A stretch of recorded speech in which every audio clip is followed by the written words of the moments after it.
ਵਾਹਿਗੁਰੂ ਜੀ ਕਾ ਖਾਲਸਾ ਵਾਹਿਗੁਰੂ ਜੀ ਕੀ ਫਤਿਹ। ਗੁਰੂ ਪਿਆਰੀ ਸਾਧ ਸੰਗਤ ਜੀ, ਆਪਣਾ ਅੱਜ ਦਾ ਵਿਸ਼ਾ ਹੈ ਪੁੰਨ ਦਾਨ ਦਾ ਫਲ ਮਹਾਤਮ। ਜੋ ਵੀ ਅਸੀਂ ਦਾਨ ਕਰਦੇ ਹਾਂ, ਜਿਸ ਨੂੰ ਕਹਿੰਦੇ ਪੁੰਨ ਕਰਦੇ ਹਾਂ, ਉਹ ਸਾਰਾ ਹੀ ਪਰਮਾਤਮਾ ਦੇ ਘਰ ਦੇ ਲੇਖੇ ਵਿੱਚ ਪੈਂਦਾ ਹੈ,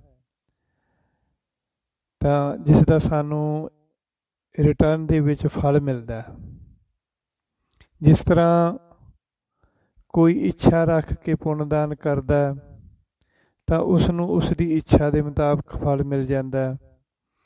ਕੋਈ ਨਿਰਇੱਛਤ ਹੋ ਕੇ ਪੁੰਨਦਾਨ ਕਰਦਾ, ਉਸ ਨੂੰ ਪਰਮਾਤਮਾ ਉਹਦੇ ਕਰਮਾਂ ਅਨੁਸਾਰ ਫਿਰ ਫਲ ਦੇ ਦਿੰਦਾ।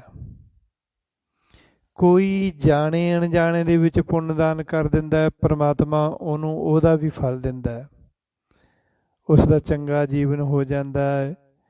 ਜਾਂ ਜੋ ਉਹਨੂੰ ਜ਼ਿੰਦਗੀ ਦੇ ਵਿੱਚ ਜਿੱਥੇ ਜਿੱਥੇ ਜ਼ਰੂਰਤ ਪੈਂਦੀ ਹੈ, ਉੱਥੇ ਉੱਥੇ ਵਾਹਿਗੁਰੂ ਦੀ ਸਹਾਇਤਾ ਕਰ ਦਿੰਦੇ ਹੈ, ਰਿਟਰਨ ਦੇ ਵਿੱਚ ਉਹਨੂੰ ਵਸਤੂਆਂ ਪ੍ਰੋਵਾਈਡ ਕਰ ਦਿੰਦੇ ਆ। ਇਸ ਵਾਸਤੇ ਕਹਿੰਦੇ ਹਨ ਕਿ ਪੁੰਨਦਾਨ ਜੋ ਕਰਨਾ ਹੋਵੇ, ਦਾਨ ਕਰਨਾ ਹੋਵੇ, ਨਿਰਇੱਛਤ ਹੋ ਕੇ ਕਰੋ। ਭਜਨ ਬੰਦਗੀ ਕਰਨੀ ਆ, ਨਿਰਇੱਛਤ ਹੋ ਕੇ ਕਰੋ, ਤਾਂ ਫਿਰ ਉਹ ਸਾਨੂੰ ਸਮੇਂ ਸਮੇਂ ਅਨੁਸਾਰ ਉਸ ਦੇ ਫਲ ਮਿਲਦੇ ਰਹਿੰਦੇ ਆ। ਜਿਹੜੀ ਇੱਛਾ ਰੱਖ ਕੇ ਅਸੀਂ ਪੁੰਨਦਾਨ ਕਰਦੇ ਹਾਂ, ਉਹ ਫਿਰ ਉਸੇ ਇੱਛਾ ਤੱਕ ਹੀ ਸੀਮਿਤ ਰਹਿ ਜਾਂਦਾ, ਲਿਮਿਟ ਹੋ ਜਾਂਦੀ ਹੈ ਉਸ ਦੀ, ਕਿ ਆਹ ਕੰਮ ਕੀਤਾ, ਇਹ ਦਾਨ ਕੀਤਾ, ਇਹਦੇ ਬਦਲੇ ਵਿੱਚ ਇਹ ਹੀ ਮਿਲੂਗਾ। ਇਹ ਇਸ ਤਰ੍ਹਾਂ ਹੁੰਦਾ। ਸੋ ਗੁਰਬਾਣੀ ਦੇ ਵਿੱਚ ਪੁੰਨਦਾਨ ਪ੍ਰਥਾਏ ਕਈ ਤਰ੍ਹਾਂ ਦੇ ਬਚਨ ਹਨ ਸਤਿਗੁਰਾਂ ਦੇ। ਕਈ ਥਾਵਾਂ 'ਤੇ ਸਤਿਗੁਰਾਂ ਜੀ ਨੇ ਕਿਹਾ ਕਿ ਨਾਮ ਜਪਣਾ ਹੀ ਪੁੰਨਦਾਨ ਹੈ, ਜਾਂ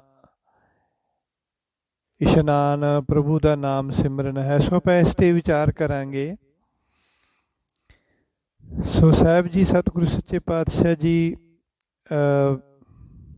ਬਚਨ ਕਰਦੇ ਹਨ ਮਾਘ ਮਹੀਨੇ ਦੇ 12ਵਾਂ ਦੇ ਵਿੱਚ। ਉਸੇ ਜੋ ਮਾਘ ਦਾ ਮਹੀਨਾ ਨਾ, ਇਹ ਮਾਘ ਦਾ ਮਹੀਨਾ ਸਿੱਖ ਧਰਮ ਦੇ ਵਿੱਚ ਵੀ ਪੁੰਨਦਾਨ ਵਾਸਤੇ ਬੜਾ ਚੰਗਾ ਮੰਨਿਆ ਜਾਂਦਾ ਹੈ। ਹਿੰਦੂ ਧਰਮ ਦੇ ਵਿੱਚ ਵੀ ਪੁੰਨਦਾਨ ਵਾਸਤੇ ਬੜਾ ਚੰਗਾ ਮੰਨਿਆ ਜਾਂਦਾ ਹੈ। ਸਭ ਲੋਕ ਇਸ ਮਹੀਨੇ ਦੇ ਵਿੱਚ ਪੁੰਨਦਾਨ ਕਰਦੇ ਆ। ਸੋ ਮਾਘ ਮਹੀਨੇ ਦੀ ਸੰਗਰਾਂਦ ਦਾ ਦਿਨ ਸਿੱਖ ਧਰਮ ਵਿੱਚ ਬਹੁਤ ਮਹਾਨਤਾ ਰੱਖਦਾ ਹੈ।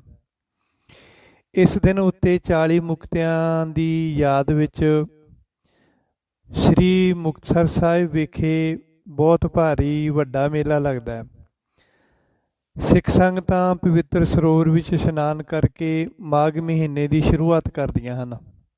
ਸੋ ਜੋ ਲੋਕ ਸ੍ਰੀ ਮੁਕਤਸਰ ਸਾਹਿਬ ਨਹੀਂ ਪਹੁੰਚ ਸਕਦੇ, ਉਹ ਆਪਣੇ ਨੇੜਲੇ ਇਤਿਹਾਸਕ ਗੁਰਦੁਆਰਿਆਂ ਦੇ ਸਰੋਵਰਾਂ ਵਿੱਚ ਇਸ਼ਨਾਨ ਕਰਕੇ ਇਸ ਰੀਤੀ ਨੂੰ ਪੂਰਾ ਕਰ ਲੈਂਦੇ ਹਨ, ਮਾਘ ਮਹੀਨੇ ਦੇ ਇਸ਼ਨਾਨ ਨੂੰ।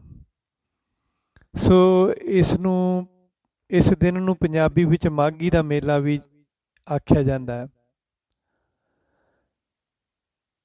ਅਤੇ ਗੁਰਮਤਿ ਦੇ ਵਿੱਚ ਸ੍ਰੀ ਦਰਬਾਰ ਸਾਹਿਬ ਵਿਖੇ ਸ੍ਰੀ ਗੁਰੂ ਅਰਜਨ ਦੇਵ ਜੀ ਦੇ ਸਮੇਂ ਤੋਂ ਚੱਲੀ ਆ ਰਹੀ ਰੀਤੀ ਅਨੁਸਾਰ ਸ੍ਰੀ ਦਰਬਾਰ ਸਾਹਿਬ ਅੰਮ੍ਰਿਤਸਰ ਸਾਹਿਬ ਵਿਖੇ ਮਾਘ ਮਹੀਨੇ ਦੀ ਸੰਗਰਾਂਦ ਵਾਲੇ ਦਿਨ ਤੋਂ ਹੀ ਰਾਗੀ ਸਿੰਘ ਬਸੰਤ ਦੀ ਵਾਰ ਗਾਉਣਾ ਸ਼ੁਰੂ ਕਰ ਦਿੰਦੇ ਹਨ ਅਤੇ ਪੂਰਾ ਮਾਘ ਦਾ ਮਹੀਨਾ ਗਾਈ ਜਾਂਦੀ ਹੈ। ਇਸ ਤਰ੍ਹਾਂ ਗੁਰਮਤਿ ਵਿੱਚ ਬਸੰਤ ਰੁੱਤ ਨੂੰ ਵੀ ਪ੍ਰਵਾਨਗੀ ਮਿਲ ਜਾਂਦੀ ਹੈ। ਸੋ ਇਹ ਜੋ ਮਾਘ ਮਹੀਨੇ ਦੀ ਸੰਗਰਾਂਦ ਜਾਂ ਮਾਘੀ ਦਾ ਮੇਲਾ ਹੈ ਨਾ, ਇਹ ਲੋਹੜੀ ਤੋਂ ਇੱਕ ਦਿਨ ਬਾਅਦ ਵਿੱਚ ਆਉਂਦਾ ਹੈ। ਭਾਵੇਂ ਹੀ ਲੋਹੜੀ ਦੇ ਤਿਉਹਾਰ ਦੇ ਨਾਲ ਸਿੱਖ ਧਰਮ ਦਾ ਕੋਈ ਸੰਬੰਧ ਨਹੀਂ, ਸਿੱਖ ਸੱਭਿਆਚਾਰ ਦਾ ਲੋਹੜੀ ਨਾਲ ਕੋਈ ਨੇੜ ਤੇੜ ਦਾ ਵੀ ਸੰਬੰਧ ਨਹੀਂ ਹੈ, ਪਰ ਪੰਜਾਬ ਦੇ ਲੋਕ ਪੰਜਾਬੀ ਸੱਭਿਆਚਾਰਕ ਹੋਣ ਕਰਕੇ ਲੋਹੜੀ ਦੇ ਦਿਨ ਨੂੰ ਬਹੁਤ ਧੂਮ-ਧਾਮ ਨਾਲ ਮਨਾਉਂਦੇ ਆ। ਲੋਹੜੀ ਵਾਲੀ ਰਾਤ ਨੂੰ ਪੰਜਾਬ ਦੇ ਲੋਕ ਗੋਹੇ ਦੀਆਂ ਬਣੀਆਂ ਪਾਥੀਆਂ ਦਾ ਅਤੇ ਲੱਕੜਾਂ ਦਾ ਇੱਕ ਢੇਰ ਜਿਹਾ ਲਾ ਕੇ ਉਸ ਨੂੰ ਅੱਗ ਲਾ ਦਿੰਦੇ ਹਨ ਅਤੇ ਫਿਰ ਗਲੀ ਮੁਹੱਲੇ ਦੇ ਲੋਕ ਆਪਣੇ ਦੋਸਤਾਂ ਮਿੱਤਰਾਂ ਨਾਲ, ਆਪਣੇ ਰਿਸ਼ਤੇਦਾਰਾਂ ਦੇ ਨਾਲ ਉਸ ਦੇ ਆਲੇ ਦੁਆਲੇ ਬੈਠ ਕੇ ਉਸ ਦੀ ਅੱਗ ਸੇਕਦੇ ਹਨ। ਇਸ ਨੂੰ ਹੀ ਲੋਹੜੀ ਆਖਦੇ ਹਨ। ਇਸ ਦਿਨ ਉੱਤੇ ਲੋਕ ਲੋਹੜੀ ਦੇ ਕੋਲ ਬੈਠ ਕੇ ਗੱਚਕ, ਮਰੂੰਡਾ, ਰੇਵੜੀਆਂ ਤੇ ਮੂੰਗਫਲੀ ਖਾਂਦੇ ਹਨ ਅਤੇ ਕਾਲੇ ਜਾਂ ਚਿੱਟੇ ਤਿਲ ਲੋਹੜੀ ਦੀ ਅੱਗ ਵਿੱਚ ਸੁੱਟਦੇ ਹਨ ਅਤੇ ਆਪਣੇ ਮੂੰਹੋਂ ਆਖਦੇ ਹਨ, ਈਸ਼ਰ ਆ ਦਲਿੱਦਰ ਜਾ, ਦਲਿੱਦਰ ਦੀ ਜੜ ਚੁੱਲ੍ਹੇ ਪਾ। ਈਸ਼ਰ ਆ ਦਲਿੱਦਰ ਜਾ, ਦਲਿੱਦਰ ਦੀ ਜੜ ਚੁੱਲ੍ਹੇ ਪਾ। ਇਹ ਜਿਹੜੇ ਵਾਕ ਹਨ ਨਾ, ਇਹਨਾਂ ਦਾ ਅਰਥ ਇਸ ਤਰ੍ਹਾਂ ਬਣਦਾ ਹੈ ਕਿ ਹੇ ਈਸ਼ਵਰ ਤੂੰ ਸਾਡੇ ਘਰ ਆ। ਈਸ਼ਰ ਆ, ਹੇ ਈਸ਼ਵਰ ਤੂੰ ਸਾਡੇ ਘਰ ਆ ਅਤੇ ਸਾਡੇ ਘਰ ਵਿੱਚ ਜੋ ਦਲਿੱਦਰ ਹੈ, ਦਲਿੱਦਰ ਜਾ, ਸਾਡੇ ਘਰ ਵਿੱਚ ਜੋ ਦਲਿੱਦਰ ਜਾਂ ਆਲਸ ਹੈ ਉਸ ਨੂੰ ਫੜ ਕੇ ਚੁੱਲ੍ਹੇ ਵਿੱਚ ਸੁੱਟ ਦੇ, ਤਾਂ ਕਿ ਸਾਡੇ ਘਰੋਂ ਦਲਿੱਦਰ ਤੇ ਆਲਸ ਅਸਲੋਂ ਹੀ ਚਲਾ ਜਾਏ। ਅਤੇ ਹੇ ਉਦਮ ਰੂਪੀ ਈਸ਼ਵਰ ਤੇਰੀ ਸਦਾ ਹੀ ਸਾਡੇ ਘਰ ਦੇ ਵਿੱਚ ਆਮਦ ਬਣੀ ਰਵੇ। ਦੋ ਪੰਕਤੀਆਂ ਦਾ ਬੜਾ ਹੀ ਡੀਪ ਮੀਨਿੰਗ ਆ, ਬਹੁਤ ਹੀ ਸਮਝ ਵਾਲੀ ਗੱਲ ਹੈ, ਬਹੁਤ ਡੂੰਘੀ ਗੱਲ ਕਹੀ ਗਈ ਇਹਨਾਂ ਦੋਨਾਂ ਲਾਈਨਾਂ ਦੇ ਵਿੱਚ। ਪਰਮਾਤਮਾ ਨੂੰ ਆਪਣੇ ਘਰ ਆਉਣ ਵਾਸਤੇ ਆਖਿਆ ਤੇ ਜਿਹੜੇ ਉਹਨਾਂ ਦੇ ਘਰ ਦੇ ਵਿੱਚ, ਸਾਡੇ ਘਰ 'ਚ ਦਲਿੱਦਰ ਆਲਸ ਹੁੰਦਾ ਤੇ ਉਸ ਨੂੰ ਕਿਹਾ ਵੀ ਤੂੰ ਜਾ।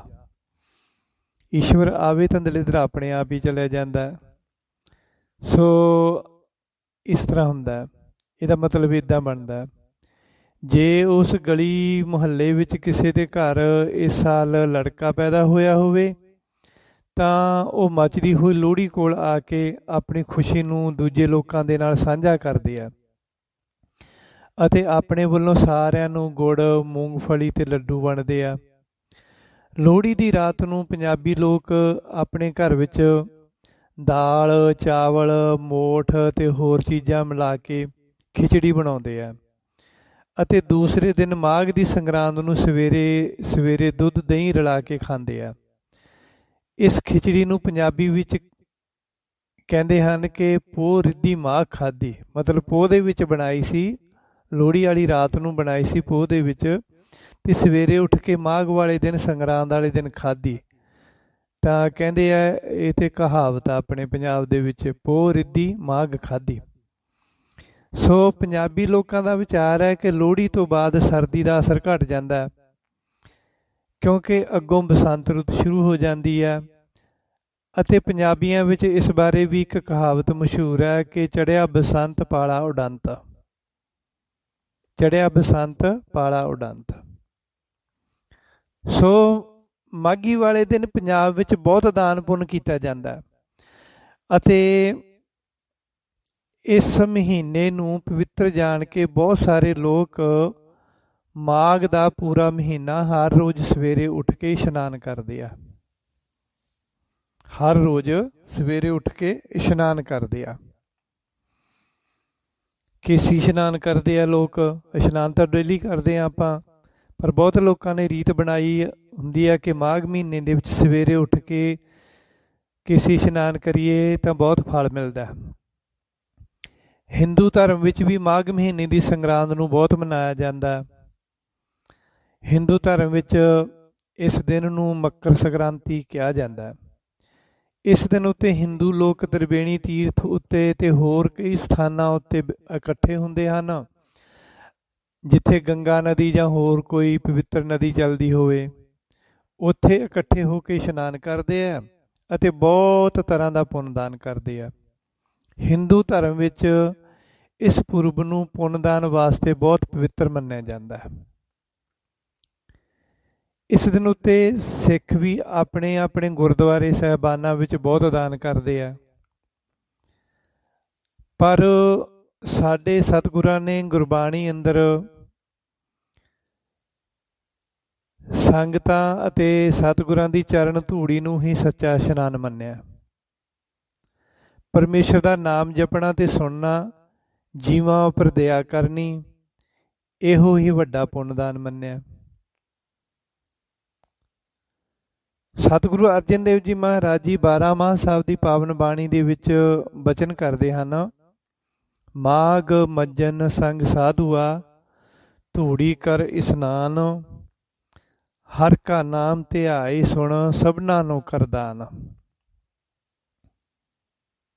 ਸਾਹਿਬ ਜੀ ਕਹਿੰਦੇ ਹਨ 12 ਮਾਹ ਸਾਹਿਬ ਦੇ ਵਿੱਚ ਮਾਘ ਮਹੀਨੇ ਦਾ ਫਲ ਮਹਾਤਮ ਦੱਸਦਿਆਂ ਹੋਇਆਂ ਕਿ ਭਲੇ ਹੀ ਮਾਘ ਮਹੀਨੇ ਦੇ ਵਿੱਚ ਲੋਕ ਪੁੰਨਦਾਨ ਨੂੰ ਬਹੁਤ ਵੱਡਾ ਦਿਨ ਮੰਨਦੇ ਹਨ, ਪੁੰਨਦਾਨ ਨੂੰ ਬਹੁਤ ਵੱਡਾ ਮੰਨਦੇ ਹਨ। ਪਰ ਸਤਿਗੁਰੂ ਜੀ ਕਹਿੰਦੇ ਅਸਲ ਦੇ ਵਿੱਚ ਸੰਤਾਂ ਮਹਾਂਪੁਰਖਾਂ ਦੇ ਚਰਨਾਂ ਦੀ ਧੂੜ, ਗੁਰੂਆਂ ਦੀ ਸੰਗਤ ਦੀ ਧੂੜ, ਇਹੋ ਹੀ ਸਭ ਤੋਂ ਵੱਡਾ ਇਸ਼ਨਾਨ ਹੈ।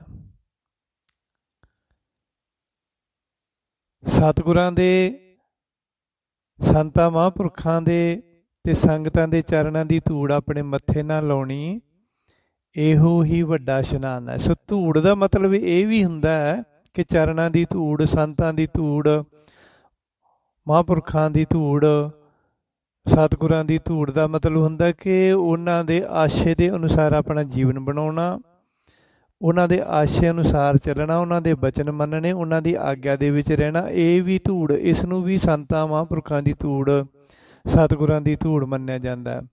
ਚਰਨਾਂ ਦੀ ਧੂੜ ਦਾ ਮਤਲਬ ਇਹੀ ਹੁੰਦਾ ਕਿ ਉਹਨਾਂ ਦੇ ਚਰਨਾਂ ਨੂੰ ਹੱਥ ਲਾ ਕੇ ਆਪਣੇ ਮਸਤਕ ਦੇ ਨਾਲ ਲਾਉਣਾ ਤੇ ਉਹਨਾਂ ਦੇ ਚਰਨਾਂ ਦੀ ਧੂੜ ਆਪਣੇ ਮੱਥੇ ਨਾਲ ਲਾ ਲਈ, ਇਸ ਤਰ੍ਹਾਂ ਵੀ ਮੰਨਿਆ ਜਾਂਦਾ। ਪਰ ਸਤਿਗੁਰੂ ਜੀ ਇੱਥੇ ਬਚਨ ਕਰਦੇ ਹਨ ਭਾਈ ਕਿ ਜਿਹੜਾ ਮਾਘ ਮਹੀਨੇ ਦਾ ਇਸ਼ਨਾਨ, ਸਭ ਤੋਂ ਵੱਡਾ ਇਸ਼ਨਾਨ ਕਿਹੜਾ ਹੈ? ਸੰਤਾਂ ਮਹਾਂਪੁਰਖਾਂ ਦੇ ਚਰਨਾਂ ਦੀ ਧੂੜ, ਸਤਿਗੁਰਾਂ ਦੇ ਚਰਨਾਂ ਦੀ ਧੂੜ ਤੇ ਗੁਰੂ ਦੀ ਸੰਗਤ ਦੇ ਚਰਨਾਂ ਦੀ ਧੂੜ, ਇਹੋ ਹੀ ਵੱਡਾ ਇਸ਼ਨਾਨ ਆ। ਉਸ ਨੂੰ ਮੱਥੇ ਤੇ ਲਾਉਣਾ, ਉਸ ਦੀ ਧੂੜ ਦੇ ਵਿੱਚ ਰਹਿਣਾ। ਸੋ ਇਹ ਇਸ਼ਨਾਨ ਕਰਨਾ। ਤੇ ਜਿਹੜਾ ਦਾਨ ਕਰਨਾ ਉਹ ਕਿਹਾ ਗਿਆ ਹੈ ਮਾਘ ਮਹੀਨੇ ਦੇ ਵਿੱਚ, ਸਤਿਗੁਰੂ ਜੀ ਉਸ ਨੂੰ ਇੱਦਾਂ ਕਹਿੰਦੇ ਹਨ ਕਿ ਹਰ ਕਾ ਨਾਮ ਧਿਆਏ ਸੁਣ, ਸਭਨਾ ਨੂੰ ਕਰਦਾਨ। ਭਾਵ ਕਿ ਪਰਮਾਤਮਾ ਦਾ ਨਾਮ ਜਪੋ, ਸੁਣੋ ਅਤੇ ਦੂਸਰਿਆਂ ਨੂੰ ਜਪਾਓ, ਇਹੋ ਹੀ ਸਭ ਤੋਂ ਵੱਡਾ ਦਾਨ ਹੈ। ਨਾਮ ਦਾ ਦਾਨ ਵੰਡਣਾ, ਇਹ ਸਭ ਤੋਂ ਵੱਡਾ ਦਾਨ ਹੈ। ਨਾਮ ਵੰਡਣਾ, ਨਾਮ ਜਪਾਉਣਾ ਦੂਸਰਿਆਂ ਨੂੰ, ਨਾਮ ਧਿਆਏ, ਧਿਆਉਣਾ, ਜਪਣਾ ਤੇ ਸੰਗਤ ਦੇ ਵਿੱਚ ਜਾ ਕੇ ਸੁਣਨਾ, ਸਭ ਤੋਂ ਵੱਡਾ ਇਹੋ ਹੀ ਦਾਨ ਹੈ। ਪਰ ਗੁਰਬਾਣੀ ਦੇ ਵਿੱਚ ਇਸ ਤਰ੍ਹਾਂ ਦੇ ਕਈ ਥਾਂ ਤੇ ਹੋਰ ਵੀ ਪ੍ਰਮਾਣ ਦਿੱਤੇ ਹਨ, ਹੋਰ ਟੂਕ ਦਿੱਤੇ ਹਨ ਦਾਨ ਪੁੰਨ ਦੇ ਪ੍ਰਤੀ, ਕਿ ਪ੍ਰਤੱਖ ਤੌਰ ਤੇ ਵੀ ਜਿਹੜਾ ਅਸੀਂ ਦਾਨ ਕਰਦੇ ਨਾ ਉਹਦਾ ਵੀ ਬਹੁਤ ਫਲ ਮਹਾਤਮ ਹੈ। ਜਿਵੇਂ ਸਾਹਿਬ ਕਹਿੰਦੇ ਹਰ ਅਰਥ ਜੋ ਖਰਚਦੇ, ਦੇਂਦੇ ਸੁਖ ਪਾਇਆ। ਜਿਹੜੇ ਪਰਮਾਤਮਾ ਦੇ ਪ੍ਰਤੀ ਆਪਣੀਆਂ ਕਿਰਤ ਕਮਾਈਆਂ ਨੂੰ ਖਰਚ ਕਰਦੇ ਹਨ, ਜਿਵੇਂ ਗੁਰਦੁਆਰਾ ਸਾਹਿਬ ਦਾਨ ਦੇਣਾ, ਗਰੀਬ ਨੂੰ ਦਾਨ ਦੇਣਾ, ਗਰੀਬ ਨੂੰ ਕੱਪੜੇ ਲੈ ਕੇ ਦੇਣੇ, ਜ਼ਰੂਰਤਮੰਦ ਨੂੰ ਅੰਨ ਪਾਣੀ ਦੇਣਾ, ਇਸ ਤਰ੍ਹਾਂ ਇਹ ਪ੍ਰਤੱਖ ਦਾਨ ਹੈ। ਹਰ ਕਾ ਨਾਮ ਧਿਆਏ ਸੁਣ, ਸਭਨਾ ਨੂੰ ਕਰਦਾਨ। ਇਹ ਸਤਿਗੁਰਾਂ ਜੀ ਦੀ ਬਾਣੀ ਦਾ ਨਾਮ ਪ੍ਰਤੀ, ਨਾਮ ਦੇ ਦਾਨ ਪ੍ਰਤੀ ਬਚਨ ਹੈ।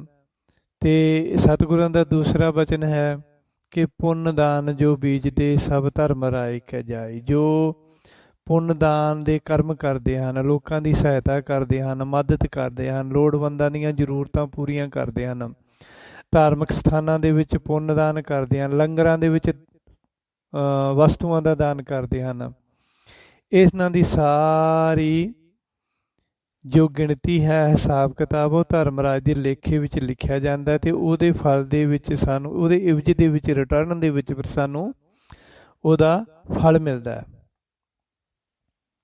ਸਾਹਿਬ ਕਹਿੰਦੇ ਹਰ ਅਰਥ ਜੋ ਖਰਚਦੇ, ਦੇਂਦੇ ਸੁਖ ਪਾਇਆ। ਭਾਈ ਜੋ ਪਰਮਾਤਮਾ ਦੇ ਪ੍ਰਤੀ, ਪਰਮਾਤਮਾ ਨੂੰ ਸਾਖੀ ਜਾਣ ਕੇ ਪੁੰਨ ਦਾਨ ਕਰਦੇ ਹਨ, ਦਿੰਦੇ ਹਨ, ਲੋਕਾਂ ਨੂੰ ਦਿੰਦੇ ਹਨ, ਧਾਰਮਿਕ ਸਥਾਨਾਂ 'ਤੇ ਦਿੰਦੇ ਹਨ, ਜ਼ਰੂਰਤਮੰਦਾਂ ਨੂੰ ਦਿੰਦੇ ਹਨ, ਦਿੰਦੇ ਸੁਖ ਪਾਇਆ। ਤਾਂ ਉਹਨਾਂ ਦੀ ਰਿਟਰਨ ਦੇ ਵਿੱਚ ਫਿਰ ਸਾਨੂੰ ਸੁੱਖ ਮਿਲਦੇ ਹਨ। ਉਸ ਦੇ ਬਦਲੇ ਦੇ ਵਿੱਚ ਸਾਨੂੰ ਸੁੱਖਾਂ ਭਰਿਆ ਜੀਵਨ ਮਿਲਦਾ ਹੈ। ਸੋ ਇਸ ਤਰ੍ਹਾਂ ਉਂਝ ਪ੍ਰਤੱਖ ਤੌਰ 'ਤੇ ਵਸਤੂਆਂ ਦਾਨ ਕਰਨ ਦੀ ਮਹਾਨਤਾ ਹਰ ਧਰਮ ਦੇ ਵਿੱਚ ਪ੍ਰਚਲਿਤ ਹੈ। ਭਾਵੇਂ ਹਿੰਦੂ ਧਰਮ ਹੈ, ਭਾਵੇਂ ਸਿੱਖ ਧਰਮ ਹੈ, ਅਤੇ ਭਾਵੇਂ ਇਸਲਾਮ ਹੈ। ਮੁਸਲਮਾਨ ਲੋਕ ਖੈਰਾਤ ਕਹਿੰਦੇ ਹਨ, ਖੈਰਾਤ ਵੰਡਣੀ ਯਾਨੀ ਪੁੰਨ ਦਾਨ ਕਰਨਾ। ਹਿੰਦੂ ਧਰਮ ਅਤੇ ਸਾਡੇ ਧਰਮ ਦੇ ਵਿੱਚ ਇੱਕੋ ਹੀ ਸ਼ਬਦ ਹੈ, ਪੁੰਨ ਕਰਨਾ, ਦਾਨ ਕਰਨਾ। ਸੋ ਇਸ ਤਰ੍ਹਾਂ ਸਾਰਿਆਂ ਦੇ ਵਿੱਚ ਹੀ ਵਸਤੂਆਂ ਦਾ ਦਾਨ ਕਰਨਾ ਸਾਰੇ ਧਰਮਾਂ ਵਿੱਚ ਹੀ ਪ੍ਰਚਲਿਤ ਹੈ। ਹਰ ਧਰਮ ਦੇ ਲੋਕ ਕੱਪੜਾ, ਆਟਾ, ਦਾਲਾਂ, ਖੰਡ, ਦੁੱਧ, ਘਿਓ, ਪਸ਼ੂ, ਪੈਸਾ ਅਤੇ ਕਈ ਲੋਕ ਜ਼ਮੀਨਾਂ ਵੀ ਦਾਨ ਕਰ ਦਿੰਦੇ, ਜਿਵੇਂ ਗੁਰਦੁਆਰਿਆਂ ਨੂੰ ਜ਼ਮੀਨ ਦਾਨ ਕਰਤੀ, ਮੰਦਿਰ ਨੂੰ ਜ਼ਮੀਨ ਦਾਨ ਕਰਤੀ, ਹੋਰ ਧਾਰਮਿਕ ਸਥਾਨ ਨੂੰ ਜ਼ਮੀਨ ਦਾਨ ਕਰਤੀ। ਸੋ ਇਸ ਤਰ੍ਹਾਂ ਆਸ਼ਰਮਾਂ ਨੂੰ ਜ਼ਮੀਨ ਦਾਨ ਕਰਤੀ, ਵਿਦਿਆਲਿਆਂ ਨੂੰ ਜ਼ਮੀਨ ਦਾਨ ਕਰਤੀ। ਇਹ ਜ਼ਮੀਨ ਵੀ ਦਾਨ ਕੀਤੀ ਜਾਂਦੀ ਹੈ। ਮਤਲਬ ਸਾਰੀ ਹਰ ਇੱਕ ਵਸਤੂ ਦਾਨ ਦੇ ਵਿੱਚ ਦਿੱਤੀ ਜਾ ਸਕਦੀ ਹੈ। ਹਰ ਧਰਮ ਦੇ ਗ੍ਰੰਥਾਂ ਦੇ ਵਿਦਵਾਨਾਂ ਨੇ ਦਾਨ ਕਰਨ ਦੇ ਫਲ ਮਹਾਤਮ ਦੱਸੇ ਹਨ। ਸਿੱਖ ਧਰਮ ਵਿੱਚ ਵੀ ਅਨਾਜ, ਕੱਪੜਾ, ਧਨ ਅਤੇ ਜ਼ਮੀਨ ਦਾਨ ਦਾ ਪ੍ਰਚਲਨ ਹੈਗਾ। ਸੋ ਇਸ ਤਰ੍ਹਾਂ ਮਨੁੱਖ ਜੋ ਪ੍ਰਤੱਖ ਤੌਰ 'ਤੇ ਦਾਨ ਕਰਦਾ ਨਾ, ਉਹ ਭਾਵੇਂ ਕਿਸੇ ਵੀ ਤਰੀਕੇ ਨਾਲ ਕਰੇ, ਉਸ ਨੂੰ ਉਸ ਦਾ ਫਲ ਜ਼ਰੂਰ ਮਿਲਦਾ। ਇੱਥੋਂ ਤੱਕ ਵੀ ਕਹਿੰਦੇ ਹਨ ਕਿ ਜੇ ਪਿਛਲੇ ਜਨਮ ਦਾ ਕੀਤਾ ਵੀ ਮਨੁੱਖ ਨੂੰ ਇਸ ਜਨਮ ਵਿੱਚ ਪੁੰਨਦਾਨ ਮਿਲ ਜਾਂਦਾ। ਜਿਵੇਂ ਆਪਾਂ ਕਈ ਵਾਰੀ ਕਹਿ ਦਿੰਦੇ ਵੱਡੀ ਮੁਸੀਬਤ ਤੋਂ ਬਚ ਜਾਂਦੇ ਆ ਜਦੋਂ, ਤਾਂ ਕਹਿੰਦੇ ਆਹ ਤਾਂ ਬਈ ਕਿਸੇ ਜਨਮ ਦਾ ਕੀਤਾ ਹੋਇਆ ਅੱਗੇ ਆ ਗਿਆ, ਕਿਸੇ ਜਨਮ ਦਾ ਪੁੰਨਦਾਨ ਕੀਤਾ ਹੋਇਆ ਅੱਗੇ ਆ ਗਿਆ, ਹੈ ਨਾ, ਇੱਦਾਂ ਕਹਿੰਦੇ ਨਾ ਆਪਾਂ। ਸੋ ਇਸ ਤਰ੍ਹਾਂ ਕਈ ਵਾਰੀ ਪਿਛਲੇ ਜਨਮਾਂ ਦਾ ਪੁੰਨਦਾਨ ਵੀ ਮਨੁੱਖ ਦੇ ਇਸ ਜਨਮ ਵਿੱਚ ਕੰਮ ਆ ਜਾਂਦਾ, ਅੱਗੇ ਆ ਜਾਂਦਾ, ਫਲ ਮਿਲ ਜਾਂਦਾ। ਜਿਵੇਂ ਅਕਬਰ ਬਾਦਸ਼ਾਹ ਨੇ ਵੀ ਕਿਸੇ ਸਾਈਂ ਫਕੀਰ ਪਾਸੋਂ ਜੋ ਪੁੱਜੇ ਹੋਏ ਸਨ, ਉਸ ਕੋਲ ਪੁੱਛਿਆ ਸੀ ਕਿ ਮੈਂ ਕਿਹੜੇ ਚੰਗੇ ਕਰਮਾਂ ਕਰਕੇ ਬਾਦਸ਼ਾਹ ਬਣਿਆ, ਪ੍ਰਤਾਪੀ ਰਾਜਾ ਬਣਿਆ, ਬਾਦਸ਼ਾਹ ਬਣਿਆ, ਇੰਨਾ ਪ੍ਰਤਾਪ ਆ ਮੇਰਾ। ਤਾਂ ਉਹ ਮਹਾਂਪੁਰਖਾਂ ਨੇ ਉਸ ਨੂੰ ਇਹੋ ਗੱਲ ਕਹੀ ਸੀ ਕਿ ਇਹ ਭਾਈ, ਤੂੰ ਪਿਛਲੇ ਜਨਮ ਦੇ ਵਿੱਚ ਬਹੁਤ ਗਰੀਬ ਸੀਗਾ, ਅਤੇ ਗਰੀਬ ਹੋਣ ਕਰਕੇ ਤੇਰੇ ਕੋਲੇ ਦਾਨ ਕਰਨ ਨੂੰ ਕੁਛ ਨਹੀਂ ਸੀ। ਮਾਘ ਮਹੀਨੇ ਦਾ ਪੁਰਬ ਚੱਲ ਰਿਹਾ ਸੀਗਾ, ਸੋ ਤੂੰ ਘਾਹ ਖੋਦ ਕੇ ਆਪਣੇ ਪਰਿਵਾਰ ਦਾ ਗੁਜ਼ਾਰਾ ਕਰਦਾ ਸੀ। ਘਾਹ ਵੇਚ ਕੇ, ਜੰਗਲ ਵਿੱਚੋਂ ਘਾਹ ਪੁੱਟ ਕੇ ਲਿਆਉਣਾ, ਫਿਰ ਉਸ ਨੂੰ ਬਾਜ਼ਾਰ ਵਿੱਚ ਵੇਚ ਕੇ ਆਪਣੇ ਪਰਿਵਾਰ ਦਾ ਗੁਜ਼ਾਰਾ ਕਰਨਾ। ਸੋ ਇੱਕ ਵਾਰ ਮੱਘਰ ਸੰਕ੍ਰਾਂਤੀ ਦਾ ਪੁਰਬ ਲੱਗਿਆ ਹੋਇਆ ਸੀ ਅਤੇ ਸਭ ਲੋਕ ਆਪਣੇ ਵਿੱਤ ਅਨੁਸਾਰ ਪੁੰਨਦਾਨ ਕਰ ਰਹੇ ਸਨ। ਤੂੰ ਜੰਗਲ ਵੱਲ ਘਾਹ ਲੈਣ ਜਾ ਰਿਹਾ ਸੀ, ਲੋਕਾਂ ਨੂੰ ਪੁੰਨਦਾਨ ਕਰਦਿਆਂ ਦੇਖਿਆ ਅਤੇ ਤੇਰੇ ਮਨ ਵਿੱਚ ਵੀ ਖਿਆਲ ਆ ਗਿਆ ਕਿ ਮੈਂ ਵੀ ਕੁਝ ਦਾਨ ਕਰਾਂ, ਪਰ ਮੇਰੇ ਕੋਲੇ ਤਾਂ ਕੁਝ ਦਾਨ ਕਰਨ ਨੂੰ ਹੈ ਹੀ ਨਹੀਂ ਹੈ। ਇੰਨੇ ਨੂੰ ਅਚਾਨਕ ਇੱਕ ਗਰੀਬੜਾ ਜਿਹਾ ਬਾਹਮਣ ਤੁਹਾਡੇ ਕੋਲ ਆਇਆ, ਤਾਂ ਉਸਨੇ ਤੈਨੂੰ ਆਖਿਆ ਕਿ ਹੇ ਭਾਈ, ਪੁੰਨਦਾਨ ਦਾ ਪੁਰਬ ਹੈ, ਅੱਜ ਲੋਕ ਪੁੰਨਦਾਨ ਕਰ ਰਹੇ ਆ, ਤੂੰ ਵੀ ਇਸ ਗਰੀਬ ਬ੍ਰਾਹਮਣ ਨੂੰ ਦਾਨ ਕਰ ਦੇ। ਤੂੰ ਕਿਹਾ ਕਿ ਮੇਰੇ ਕੋਲੇ ਤਾਂ ਕੁਛ ਵੀ ਦਾਨ ਕਰਨ ਨੂੰ ਹੈ ਨਹੀਂ।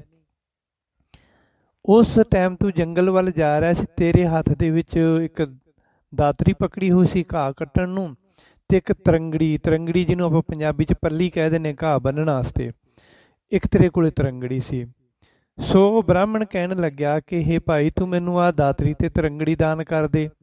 ਸੋ ਮੇਰੇ ਕੋਲੇ ਮਤਲਬ ਗਊ ਤਾਂ ਹੈ ਘਰ ਦੇ ਵਿੱਚ, ਪਰ ਮੇਰੇ ਕੋਲੇ ਜੰਗਲ ਵਿੱਚੋਂ ਘਾਹ ਖੋਦ ਕੇ ਲਿਆਉਣ ਨੂੰ ਕੋਈ ਔਜ਼ਾਰ ਨਹੀਂ ਆ। ਰੋਜ਼ ਹੱਥਾਂ ਦੇ ਨਾਲ ਘਾਹ ਪੁੱਟ ਕੇ ਲਿਆਉਂਦਾ ਅਤੇ ਉਸ ਗਾਂ ਨੂੰ ਪਾਉਣਾ। ਮੈਂ ਵੀ ਬਹੁਤ ਗਰੀਬ ਹਾਂ, ਗਾਂ ਦਾ ਦੁੱਧ, ਘਿਓ ਵੇਚ ਕੇ ਗੁਜ਼ਾਰਾ ਕਰਦਾ ਆਪਣੇ ਪਰਿਵਾਰ ਦਾ। ਸੋ ਇਸ ਤਰ੍ਹਾਂ ਤੁਸੀਂ ਉਸ ਗਰੀਬ ਬ੍ਰਾਹਮਣ ਨੂੰ ਆਪਣੀ ਤਰੰਗੜੀ ਅਤੇ ਦਾਤਰੀ ਦਾਨ ਕਰ ਦਿੱਤੀ ਮਾਘੀ ਵਾਲੇ ਦਿਨ। ਮਾਘ ਦਾ ਪੁਰਬ ਲੱਗਿਆ ਹੋਇਆ ਸੀ, ਦਾਨ ਪੁੰਨ ਦਾ ਦਿਨ ਸੀ ਕਹਿੰਦੇ। ਸੋ ਇਸ ਤਰ੍ਹਾਂ ਉਸ ਦੇ ਬਦਲੇ ਦੇ ਵਿੱਚ ਉਹ ਜੋ ਤੁਸੀਂ ਦਾਨ ਕੀਤਾ ਨਾ, ਮੌਕੇ 'ਤੇ ਜੋ ਕੁਛ ਸੀਗਾ, ਤੁਸੀਂ ਆਪਣਾ ਸਾਰਾ ਕੁਛ ਹੀ ਦਾਨ ਕਰਤਾ ਇੱਕ ਤਰੀਕੇ ਨਾਲ। ਉਸ ਦੇ ਬਦਲੇ ਦੇ ਵਿੱਚ, ਉਸ ਦੇ ਫਲ ਮਹਾਤਮ ਦੇ ਵਿੱਚ ਇਸ ਜਨਮ ਵਿੱਚ ਤੁਹਾਨੂੰ ਇਹ ਰਾਜ ਭਾਗ ਮਿਲਿਆ, ਤੁਸੀਂ ਪ੍ਰਤਾਪੀ ਰਾਜੇ ਬਣੇ ਹੋ। ਤਾਂ ਫਿਰ ਬਾਦਸ਼ਾਹ ਕਹਿਣ ਲੱਗਿਆ ਕਿ ਠੀਕ ਹੈ, ਮੈਂ ਪ੍ਰਤਾਪੀ ਰਾਜਾ ਬਣਿਆ, ਬਟ ਮੈਂ ਮਲੇਸ਼ ਦੇ ਘਰੇ ਕਿਉਂ ਪੈਦਾ ਹੋਇਆ? ਸੋ ਮਲੇਸ਼ ਧਰਮ ਦੇ ਵਿੱਚ ਕਿਉਂ ਪੈਦਾ ਹੋਇਆ? ਤਾਂ ਉਹ ਸਾਈਂ ਫਕੀਰ ਕਹਿਣ ਲੱਗੇ ਕਿ ਹੇ ਰਾਜਨ, ਜਿਸ ਸਮੇਂ ਤੂੰ ਦਾਨ ਕੀਤਾ ਸੀ, ਜਿਸ ਜਗ੍ਹਾ 'ਤੇ ਖੜ ਕੇ, ਉਸ ਧਰਤੀ ਦੇ ਥੱਲੇ ਪਸ਼ੂ ਨੱਪੇ ਹੋਏ ਸਨ। ਪਹਿਲਾਂ ਦੇ ਉਹਨਾਂ ਦੇ ਹੱਡ ਸਨ, ਮਰੇ ਹੋਏ ਪਸ਼ੂ ਨੱਪੇ ਹੋਏ ਸਨ ਉਸ ਧਰਤੀ 'ਤੇ ਜਿੱਥੇ ਖੜ ਕੇ ਤੁਸੀਂ ਦਾਨ ਕੀਤਾ ਸੀ। ਇਸ ਕਰਕੇ ਤੁਹਾਡਾ ਜਨਮ ਮਲੇਸ਼ ਦੇ ਘਰ ਹੋਇਆ। ਮਲੇਸ਼ ਮੀਨਸ ਕਿ ਇਸ ਧਰਮ ਦੇ ਲੋਕ ਪਸ਼ੂ ਖਾਂਦੇ ਹਨ, ਊਠ ਵੀ ਖਾ ਜਾਂਦੇ ਹਨ, ਬੈਲ ਵੀ ਖਾ ਜਾਂਦੇ ਹਨ, ਸਾਂਢ ਝੋਟਾ ਵੀ ਖਾ ਜਾਂਦੇ ਹਨ, ਗਾਈਆਂ ਮੱਝੀਆਂ ਖਾ ਜਾਂਦੇ ਹਨ। ਸੋ ਇਸ ਤਰ੍ਹਾਂ ਤਾਈਓ ਸੰਤ ਮਹਾਂਪੁਰਖ ਜਾਂ ਧਾਰਮਿਕ ਵਿਦਵਾਨ ਦਾਨ ਪੁੰਨ ਦੇ ਪ੍ਰਤਾਏ ਬਚਨ ਕਰਦੇ ਹਨ ਕਿ ਦਾਨ ਪੁੰਨ ਵੀ ਜਗ੍ਹਾ ਦੇਖ ਕੇ ਕਰੋ। ਸੋ ਲੋਕ ਆਪਣੇ ਘਰਾਂ ਦੇ ਵਿੱਚੋਂ ਜਾ ਕੇ ਧਾਰਮਿਕ ਸਥਾਨਾਂ ਦੇ ਉੱਪਰ, ਤੀਰਥ ਸਥਾਨਾਂ ਉੱਪਰ ਇਸ ਕਰਕੇ ਹੀ ਜਾ ਕੇ ਦਾਨ ਕਰਦੇ ਹਨ। ਨਦੀ ਦੇ ਕੰਢੇ 'ਤੇ ਖੜ੍ਹੇ ਹੋ ਕੇ ਦਾਨ ਕਰਨਾ, ਧਾਰਮਿਕ ਸਥਾਨ ਦੇ ਅਸੀਂ ਗੁਰਦੁਆਰੇ ਜਾ ਕੇ ਦਾਨ ਕਰਦੇ ਹਾਂ, ਪਵਿੱਤਰ ਜਗ੍ਹਾ ਹੁੰਦੀ ਹੈ। ਸੋ ਜਗ੍ਹਾ ਦੇਖ ਕੇ ਜਿਹੜਾ ਦਾਨ ਕਰਦੇ ਹਾਂ ਆਪਾਂ, ਉਹਦਾ ਫਲ ਮਹਾਤਮ ਵੀ ਬਹੁਤ ਦੁੱਗਣਾ ਤਿੱਗਣਾ ਹੋ ਜਾਂਦਾ ਹੈ। ਸੋ ਇਸ ਤਰ੍ਹਾਂ ਦੇ ਨਾਲ ਪਿਛਲੇ ਜਨਮ ਵਿੱਚ ਕੀਤਾ ਹੋਇਆ ਪੁੰਨ ਵੀ ਮਨੁੱਖ ਦਾ ਇਸ ਜਨਮ ਵਿੱਚ ਕਦੀ ਕਦੀ ਕੰਮ ਆ ਜਾਂਦਾ, ਫਲ ਮਿਲ ਜਾਂਦਾ ਉਸ ਨੂੰ। ਸੋ ਪੁੰਨਦਾਨ ਦੀ ਰੀਤੀ ਇਹੀ ਹੈ ਵੀ ਕਿਸੇ ਵੀ ਜਨਮ ਵਿੱਚ ਕੀਤਾ, ਕਦੋਂ ਪ੍ਰਮਾਤਮਾ ਨੇ ਫਲ ਦੇ ਦੇਣਾ, ਇਹ ਪ੍ਰਮਾਤਮਾ ਦੇ ਆਪਣੇ ਵੱਸ ਦੀ ਗੱਲ ਹੈ। ਸੋ ਆਪਾਂ ਧੱਕੇ ਦੇ ਨਾਲ ਉਹਦਾ ਫਲ ਨਹੀਂ ਲੈ ਸਕਦੇ। ਸਾਡਾ ਕੰਮ ਹੈ ਕਰਮ ਕਰਨਾ। ਅਸੀਂ ਕਰਮ ਕਰਦੇ ਹਾਂ ਪੁੰਨਦਾਨ ਦੇ ਪ੍ਰਤੀ, ਤਾਂ ਉਸ ਦਾ ਫਲ ਪਰਮਾਤਮਾ ਸਾਨੂੰ ਕਦੋਂ ਦਿੰਦਾ? ਉਸੇ ਜਨਮ ਵਿੱਚ ਦਿੰਦਾ ਜਾਂ ਅਗਲੇ ਜਨਮ ਵਿੱਚ। ਸੋ ਇਸ ਤਰ੍ਹਾਂ ਜਿਹੜਾ ਪੁੰਨਦਾਨ ਦਾ ਫਲ ਮਹਾਤਮ ਹੁੰਦਾ ਨਾ, ਇਹ ਵੀ ਮਨੁੱਖ ਨੂੰ ਚੰਗੇ ਰਸਤੇ ਪਾਉਂਦਾ ਹੈ, ਉਸ ਦੀਆਂ ਕਮਾਈਆਂ ਵਿੱਚ ਬਰਕਤਾਂ ਪਾਉਂਦਾ, ਚੰਗਾ ਫਲ ਮਿਲਦਾ, ਸੁੱਖ ਮਿਲਦੇ ਹਨ, ਚੰਗਾ ਘਰ-ਬਾਰ ਮਿਲਦਾ। ਮਨੁੱਖ ਬੁਰੀ ਸੰਗਤ ਦੇ ਵਿੱਚ ਪੈ ਜੇ ਤਾਂ ਉਸ ਦਾ ਬੁਰਾ ਫਲ ਮਿਲਦਾ। ਜਿਵੇਂ ਸ੍ਰੀ ਗੁਰੂ ਹਰਿਰਾਏ ਸਾਹਿਬ ਜੀ ਮਹਾਰਾਜ ਸੱਚੇ ਪਾਤਸ਼ਾਹ ਜੀ ਦੇ ਸਮੇਂ ਦੀ ਇੱਕ ਪ੍ਰਚਲਿਤ ਗਾਥਾ ਹੈ ਕਿ ਇੱਕ ਸ਼ਰਧਾਲੂ ਨੇ ਆ ਕੇ ਸਤਿਗੁਰਾਂ ਜੀ ਦੇ ਸ੍ਰੀ ਗੁਰੂ ਹਰਿਰਾਏ ਸਾਹਿਬ ਜੀ ਦੇ ਚਰਨਾਂ ਵਿੱਚ ਬੇਨਤੀ ਕੀਤੀ। ਕਹਿਣ ਲੱਗਾ, ਹੈ ਮਹਾਰਾਜ ਜੀ, ਪਹਿਲਾਂ ਅਸੀਂ ਬਹੁਤ ਗਰੀਬ ਸੀ, ਫਿਰ ਅਸੀਂ ਅਚਾਨਕ ਹੀ ਬਹੁਤ ਸੁਖੀ ਹੋ ਗਏ, ਅਮੀਰ ਹੋ ਗਏ। ਬਾਅਦ ਵਿੱਚ ਫਿਰ ਅਸੀਂ ਹੌਲੀ ਹੌਲੀ ਫਿਰ ਗਰੀਬ ਹੁੰਦੇ ਹੋਏ ਇੱਕਦਮ ਬਹੁਤ ਗਰੀਬ ਹੋ ਗਏ, ਅਤੇ ਹਲੇ ਤੱਕ ਅਸੀਂ ਗਰੀਬ ਹਾਂ। ਫਿਰ ਹੁਣ ਉਸ ਤੋਂ ਬਾਅਦ ਅਸੀਂ ਖੜ੍ਹੇ ਹੀ ਨਹੀਂ ਹੋ ਸਕੇ। ਇਸ ਦਾ ਕੀ ਕਾਰਨ ਹੈ? ਤਾਂ ਸਤਿਗੁਰਾਂ ਜੀ ਨੇ ਕਿਹਾ ਕਿ ਹੇ ਭਾਈ, ਇਹ ਚੰਗੇ ਅਤੇ ਮਾੜੇ ਕਰਮਾਂ ਦਾ ਹੀ ਫਲ ਹੈ। ਤਾਂ ਅਸੀਂ ਤੈਨੂੰ ਇਸ ਬਾਰੇ ਦੱਸਦੇ ਹਾਂ, ਤੂੰ ਧਿਆਨ ਲਾ ਕੇ ਸੁਣ। ਹੇ ਭਾਈ, ਤੂੰ ਪਹਿਲਾਂ ਇੱਕ ਗਰੀਬ ਅਤੇ ਚੰਗਾ ਕਿਸਾਨ ਸੀ। ਤੂੰ ਇੱਕ ਕੁਲੀ ਵਿੱਚ ਰਹਿੰਦਾ ਸੀ ਅਤੇ ਬੜੀ ਹੀ ਇਮਾਨਦਾਰੀ ਨਾਲ ਖੇਤੀਬਾੜੀ ਕਰਦਾ ਸੀ। ਤੇਰੀ ਕੁਲੀ ਵਿੱਚ ਦੀ ਛੱਤ ਦੇ ਵਿੱਚ, ਝੌਂਪੜੀ ਦੀ ਛੱਤ ਦੇ ਵਿੱਚ ਇੱਕ ਚਿੜੀ ਅਤੇ ਚਿੜਾ ਰਹਿੰਦੇ ਸਨ। ਉਹਨਾਂ ਨੇ ਦੇਖਿਆ ਕਿ ਇਹ ਕਿਸਾਨ ਮਿਹਨਤ ਤਾਂ ਬਹੁਤ ਕਰਦਾ, ਪਰ ਇਸ ਦਾ ਫਲ ਨਹੀਂ ਮਿਲਦਾ, ਬਰਕਤ ਨਹੀਂ ਪੈਂਦੀ ਇਹਦੀ ਮਿਹਨਤ ਦੇ ਵਿੱਚ। ਸੋ ਸਾਨੂੰ ਹੀ ਇਸ ਦਾ ਭਲਾ ਕਰਨਾ ਚਾਹੀਦਾ। ਇਸ ਨੂੰ ਇੰਨਾ ਗਿਆਨ ਨਹੀਂ ਕਿ ਇਹ ਕੋਈ ਪੁੰਨਦਾਨ ਕਰ ਸਕੇ, ਸਾਨੂੰ ਹੀ ਪੁੰਨਦਾਨ ਕਰਕੇ ਇਸ ਦੀ ਮਦਦ ਕਰਨੀ ਚਾਹੀਦੀ ਹੈ। ਸੋ ਉਸ ਦਿਨ ਤੋਂ ਉਹ ਚਿੜੇ ਅਤੇ ਚਿੜੀ ਨੇ ਤੁਹਾਡੀ ਕਮਾਈ ਵਿੱਚੋਂ ਇੱਕ ਤਰੀਕੇ ਨਾਲ ਪੁੰਨਦਾਨ ਕਰਨਾ ਸ਼ੁਰੂ ਕਰ ਦਿੱਤਾ। ਤਾਂ ਜਦੋਂ ਤੇਰੇ ਘਰ ਵਾਲੀ ਦਾਲ ਬਣਾਉਣ ਵਾਸਤੇ ਦਾਲ ਸਾਫ਼ ਕਰਕੇ ਰੱਖਦੀ ਸੀ, ਅਤੇ ਚਿੜਾ ਚਿੜੀ ਉਸ ਦੇ ਵਿੱਚੋਂ ਚੁੰਝਾਂ ਭਰ ਕੇ ਲੈ ਜਾਂਦੇ ਸਨ, ਅਤੇ ਨੇੜੇ ਕਿਸੇ ਪੈਂਦੇ ਗੁਰੂ ਕੇ ਲੰਗਰਾਂ ਵਿੱਚ ਜਾਂ ਕਿਸੇ ਸਾਧੂ ਮਹਾਂਪੁਰਖਾਂ ਦੇ ਚੱਲਦੇ ਭੰਡਾਰੇ ਵਿੱਚ ਪਾ ਆਉਂਦੇ ਸਨ। ਜਦੋਂ ਤੇਰੇ ਘਰ ਵਾਲੀ ਆਟਾ ਗੁੰਨ ਕੇ ਰੱਖਦੀ ਸੀ ਜਾਂ ਸੁੱਕਾ ਆਟਾ ਰੱਖਦੀ ਸੀ ਬਾਹਰ, ਤਾਂ ਉਸ ਦੇ ਵਿੱਚ ਚੁੰਝਾਂ ਭਰ ਕੇ ਚਿੜਾ ਚਿੜੀ ਲੰਗਰਾਂ ਵਿੱਚ ਪਾ ਆਉਂਦੇ ਸੀਗੇ, ਭੰਡਾਰਿਆਂ ਵਿੱਚ ਪਾ ਆਉਂਦੇ ਸੀ। ਸੋ ਤੇਰੇ ਘਰ ਦੇ ਵਿੱਚ ਜੋ ਵੀ ਬਾਹਰ ਚੀਜ਼ ਪਈ ਹੁੰਦੀ ਸੀ, ਦਾਲ, ਕਣਕ, ਬਾਜਰਾ, ਮੱਕੀ, ਆਟਾ, ਦਾਲਾਂ, ਜੋ ਵੀ ਤੁਹਾਡੇ ਘਰ ਵਿੱਚੋਂ ਮਿਲਦਾ ਸੀ, ਉਹਨਾਂ ਨੂੰ ਉਹ ਪੁੰਨਦਾਨ ਦੇ ਖਾਤੇ ਵਿੱਚ ਪਾ ਆਉਂਦੇ ਸੀ। ਇਸ ਤਰ੍ਹਾਂ ਭਾਈ ਤੂੰ ਹੌਲੀ ਹੌਲੀ ਤੇਰੇ ਜਿਹੜਾ ਘਰ ਦਾ ਦਾਨ ਪ੍ਰਫੁੱਲਤ ਹੋ ਗਿਆ। ਸੋ ਉਹਨਾਂ ਦੀ ਮਦਦ ਦੇ ਨਾਲ ਰੱਬ ਵੱਲੋਂ ਇਵਜ਼ ਦੇ ਵਿੱਚ, ਬਦਲੇ ਦੇ ਵਿੱਚ ਉਸ ਸਾਲ ਬਹੁਤ ਬਾਰਿਸ਼ਾਂ ਹੋਈਆਂ। ਫਿਰ ਹੌਲੀ ਹੌਲੀ ਬਾਰਿਸ਼ਾਂ ਹੁੰਦੀਆਂ ਗਈਆਂ, ਹਰ ਸਾਲ ਬਾਰਿਸ਼ਾਂ ਹੁੰਦੀਆਂ ਗਈਆਂ, ਅਤੇ ਹਰ ਸਾਲ ਤੇਰੀ ਫਸਲ ਚੰਗੀ ਲੱਗਦੀ ਗਈ, ਅਤੇ ਹਰ ਸਾਲ ਤੈਨੂੰ ਚੰਗਾ ਮੁਨਾਫਾ ਹੁੰਦਾ ਗਿਆ, ਤੋ ਚੰਗੀ ਆਮਦਨੀ ਹੋ ਗਈ। 2-4 ਸਾਲਾਂ ਦੇ ਵਿੱਚ ਤੇਰੇ ਕੋਲ ਬਹੁਤ ਸਾਰਾ ਪੈਸਾ ਜੁੜ ਗਿਆ, ਤਾਂ ਫਿਰ ਤੂੰ ਕੀ ਕੀਤਾ, ਪੱਕੇ ਮਕਾਨ ਬਣਾ ਲਏ, ਪੱਕੇ ਮਕਾਨਾਂ ਵਿੱਚ ਰਹਿਣ ਲੱਗ ਪਿਆ, ਅਤੇ ਫਿਰ ਤੂੰ ਝੌਂਪੜੀ ਜੋ ਸੀ ਉਹ ਤੂੰ ਢਾਹ ਤੀ। ਉਸ ਦੇ ਵਿੱਚ ਵਿਚਾਰੇ ਚਿੜੀ ਚਿੜੀ ਜੋ ਰਹਿੰਦੇ ਸਨ, ਚਿੜਾ ਚਿੜੀ, ਉਹ ਵਿਚਾਰੇ ਬੇਘਰ ਹੋ ਗਏ। ਫਿਰ ਉਹਨਾਂ ਨੇ ਸੋਚਿਆ ਚਲੋ ਕਿਸਾਨ ਨੇ ਚੰਗਾ ਸੋਹਣਾ ਘਰ ਬਣਾਇਆ, ਆਪਾਂ ਇਹਨਾਂ ਦੇ ਆਲਿਆਂ ਦੇ ਵਿੱਚ, ਆਲੇ ਹੀ ਨਾ ਰੋਸ਼ਨਦਾਨ ਹੁੰਦੇ ਮਕਾਨਾਂ ਦੇ, ਸੋ ਰੋਸ਼ਨਦਾਨਾਂ ਦੇ ਵਿੱਚ ਆਲਣਾ ਬਣਾ ਲੈਂਦੇ ਆ। ਸੋ ਜਦੋਂ ਰੋਸ਼ਨਦਾਨ ਵਿੱਚ ਆਲਣਾ ਬਣਾਉਣ ਲੱਗੇ, ਬਣਾਉਣਾ ਸ਼ੁਰੂ ਕਰ ਦਿੱਤਾ ਚਿੜੇ ਚਿੜੀ ਨੇ ਆਪਣੇ ਰਹਿਣ ਵਾਸਤੇ, ਤਾਂ ਫਿਰ ਉਹ ਜਦੋਂ ਬਾਹਰੋਂ ਕੱਖ ਲੈ ਕੇ ਆਉਂਦੇ ਸੀ, ਉਹ ਕੱਖ ਆਲਣਾ ਬਣਾਉਣ ਲੱਗਿਆ ਥੱਲੇ ਧਰਤੀ 'ਤੇ ਵੀ ਡਿੱਗ ਪੈਂਦੇ ਸਨ। ਸੋ ਉਹ ਜੋ ਇਸ ਨੂੰ ਤੇਰੇ ਘਰ ਵਾਲੀ ਨੂੰ ਪਸੰਦ ਨਹੀਂ ਸਨ, ਉਹ ਸਫਾਈ ਬਹੁਤ ਰੱਖਦੀ ਸੀ, ਨੌਕਰ ਚਾਕਰ ਰੱਖੇ ਸਨ। ਸੋ ਘਰ ਦੇ ਵਿੱਚ ਨੌਕਰ ਚਾਕਰ ਰੱਖੇ ਹੋਏ, ਤੂੰ ਵੀ ਤਾਂ ਜ਼ਿਆਦਾ ਪੈਸਾ ਆਉਣ ਕਰਕੇ ਭਾਈ ਕੁਕਰਮ ਦੇ ਵਿੱਚ ਪੈ ਗਿਆ, ਬੁਰੀ ਸੰਗਤ ਦੇ ਵਿੱਚ ਪੈ ਗਿਆ। ਜ਼ਿਆਦਾ ਪੈਸਾ ਆਉਣ ਕਰਕੇ ਤੂੰ ਸ਼ਰਾਬ ਪੀਣ ਲੱਗ ਗਿਆ, ਜੂਆ ਖੇਡਣ ਲੱਗ ਪਿਆ, ਅਮੀਰਾਂ ਵਾਂਗ ਕੰਜਰੀਆਂ ਦਾ ਨਾਚ ਦੇਖਣ ਜਾਣ ਲੱਗ ਪਿਆ। ਸੋ ਇਸ ਤਰ੍ਹਾਂ ਤੇਰੀ ਬੁੱਧੀ ਭ੍ਰਿਸ਼ਟ ਹੋ ਗਈ। ਇੱਕ ਦਿਨ ਤੇਰੇ ਘਰ ਵਾਲੀ ਕਹਿੰਦੀ ਕਿ ਦੇਖੋ ਜੀ ਮੈਂ ਕਿੰਨੀ ਸਫਾਈ ਕੀਤੀ ਸੀਗੀ, ਪਰ ਆ ਚਿੜੇ ਚਿੜੀ ਨੇ ਬਾਹਰੋਂ ਕੱਖ ਲਿਆ ਕੇ ਫਿਰ ਘਰ ਦੇ ਵਿੱਚ ਖਿਲਾਰ ਦਿੱਤੇ ਆ, ਅਤੇ ਤੂੰ ਕਿਹਾ ਕਿ ਇਹਨਾਂ ਦਾ ਆਲ੍ਹਣਾ ਚੁੱਕ ਦਿਓ ਅਤੇ ਜਿੰਨੇ ਰੋਸ਼ਨਦਾਨ ਆ ਕਮਰਿਆਂ ਦੇ ਸਾਰੇ ਬੰਦ ਕਰ ਦਿਓ। ਰੋਸ਼ਨਦਾਨ ਬੰਦ ਕਰ ਦਿਓ, ਦਰਵਾਜ਼ਿਆਂ ਅੱਗੇ ਚਿੱਕਾਂ ਲਵਾ ਲਓ। ਰੋਸ਼ਨਦਾਨ ਬੰਦ ਹੋ ਗਏ, ਦਰਵਾਜ਼ਿਆਂ ਅੱਗੇ ਚਿੱਕਾਂ ਲੱਗ ਗਈਆਂ, ਤਾਂ ਉਹ ਚਿੜਾ ਚਿੜੀ ਵਿਚਾਰੇ ਬੇਘਰ ਹੋ ਗਏ। ਸੋ ਉਹਨਾਂ ਨੇ ਸਾਰੀ ਸਰਦੀ, ਮੀਂਹ, ਬਾਰਿਸ਼ਾਂ ਉਹਨਾਂ ਨੇ ਵਿਚਾਰਿਆਂ ਨੇ ਬਾਹਰ ਦਰਖਤ ਦੇ ਵਿੱਚ ਕੱਟੀਆਂ। ਫਿਰ ਇਸ ਤਰ੍ਹਾਂ ਦੇ ਨਾਲ ਉਹ ਚਿੜਾ ਚਿੜੀ ਵਿਚਾਰੇ ਬਹੁਤ ਦੁਖੀ ਹੋਏ।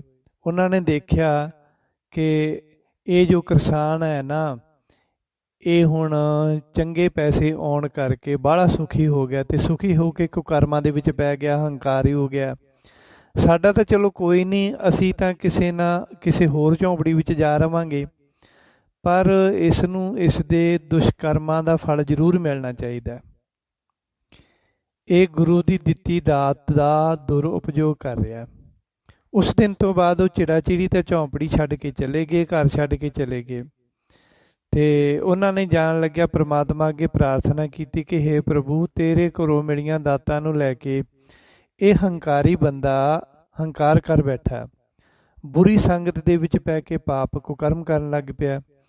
ਤੁਸੀਂ ਹੁਣ ਇਸ ਨੂੰ ਇਸ ਦੀ ਕਰਨੀ ਦਾ ਫਲ ਜ਼ਰੂਰ ਦੇਣਾ। ਹੇ ਪ੍ਰਭੂ, ਹੁਣ ਤੁਸੀਂ ਇਸ ਨੂੰ ਪਹਿਲਾਂ ਵਾਲੇ ਰਸਤੇ ਉੱਤੇ ਲੈ ਕੇ ਆਓ, ਤਾਂ ਕਿ ਇਸ ਨੂੰ ਪਤਾ ਲੱਗੇ ਕਿ ਇਹ ਸਭ ਰੱਬ ਦੀਆਂ ਦਾਤਾਂ ਹਨ।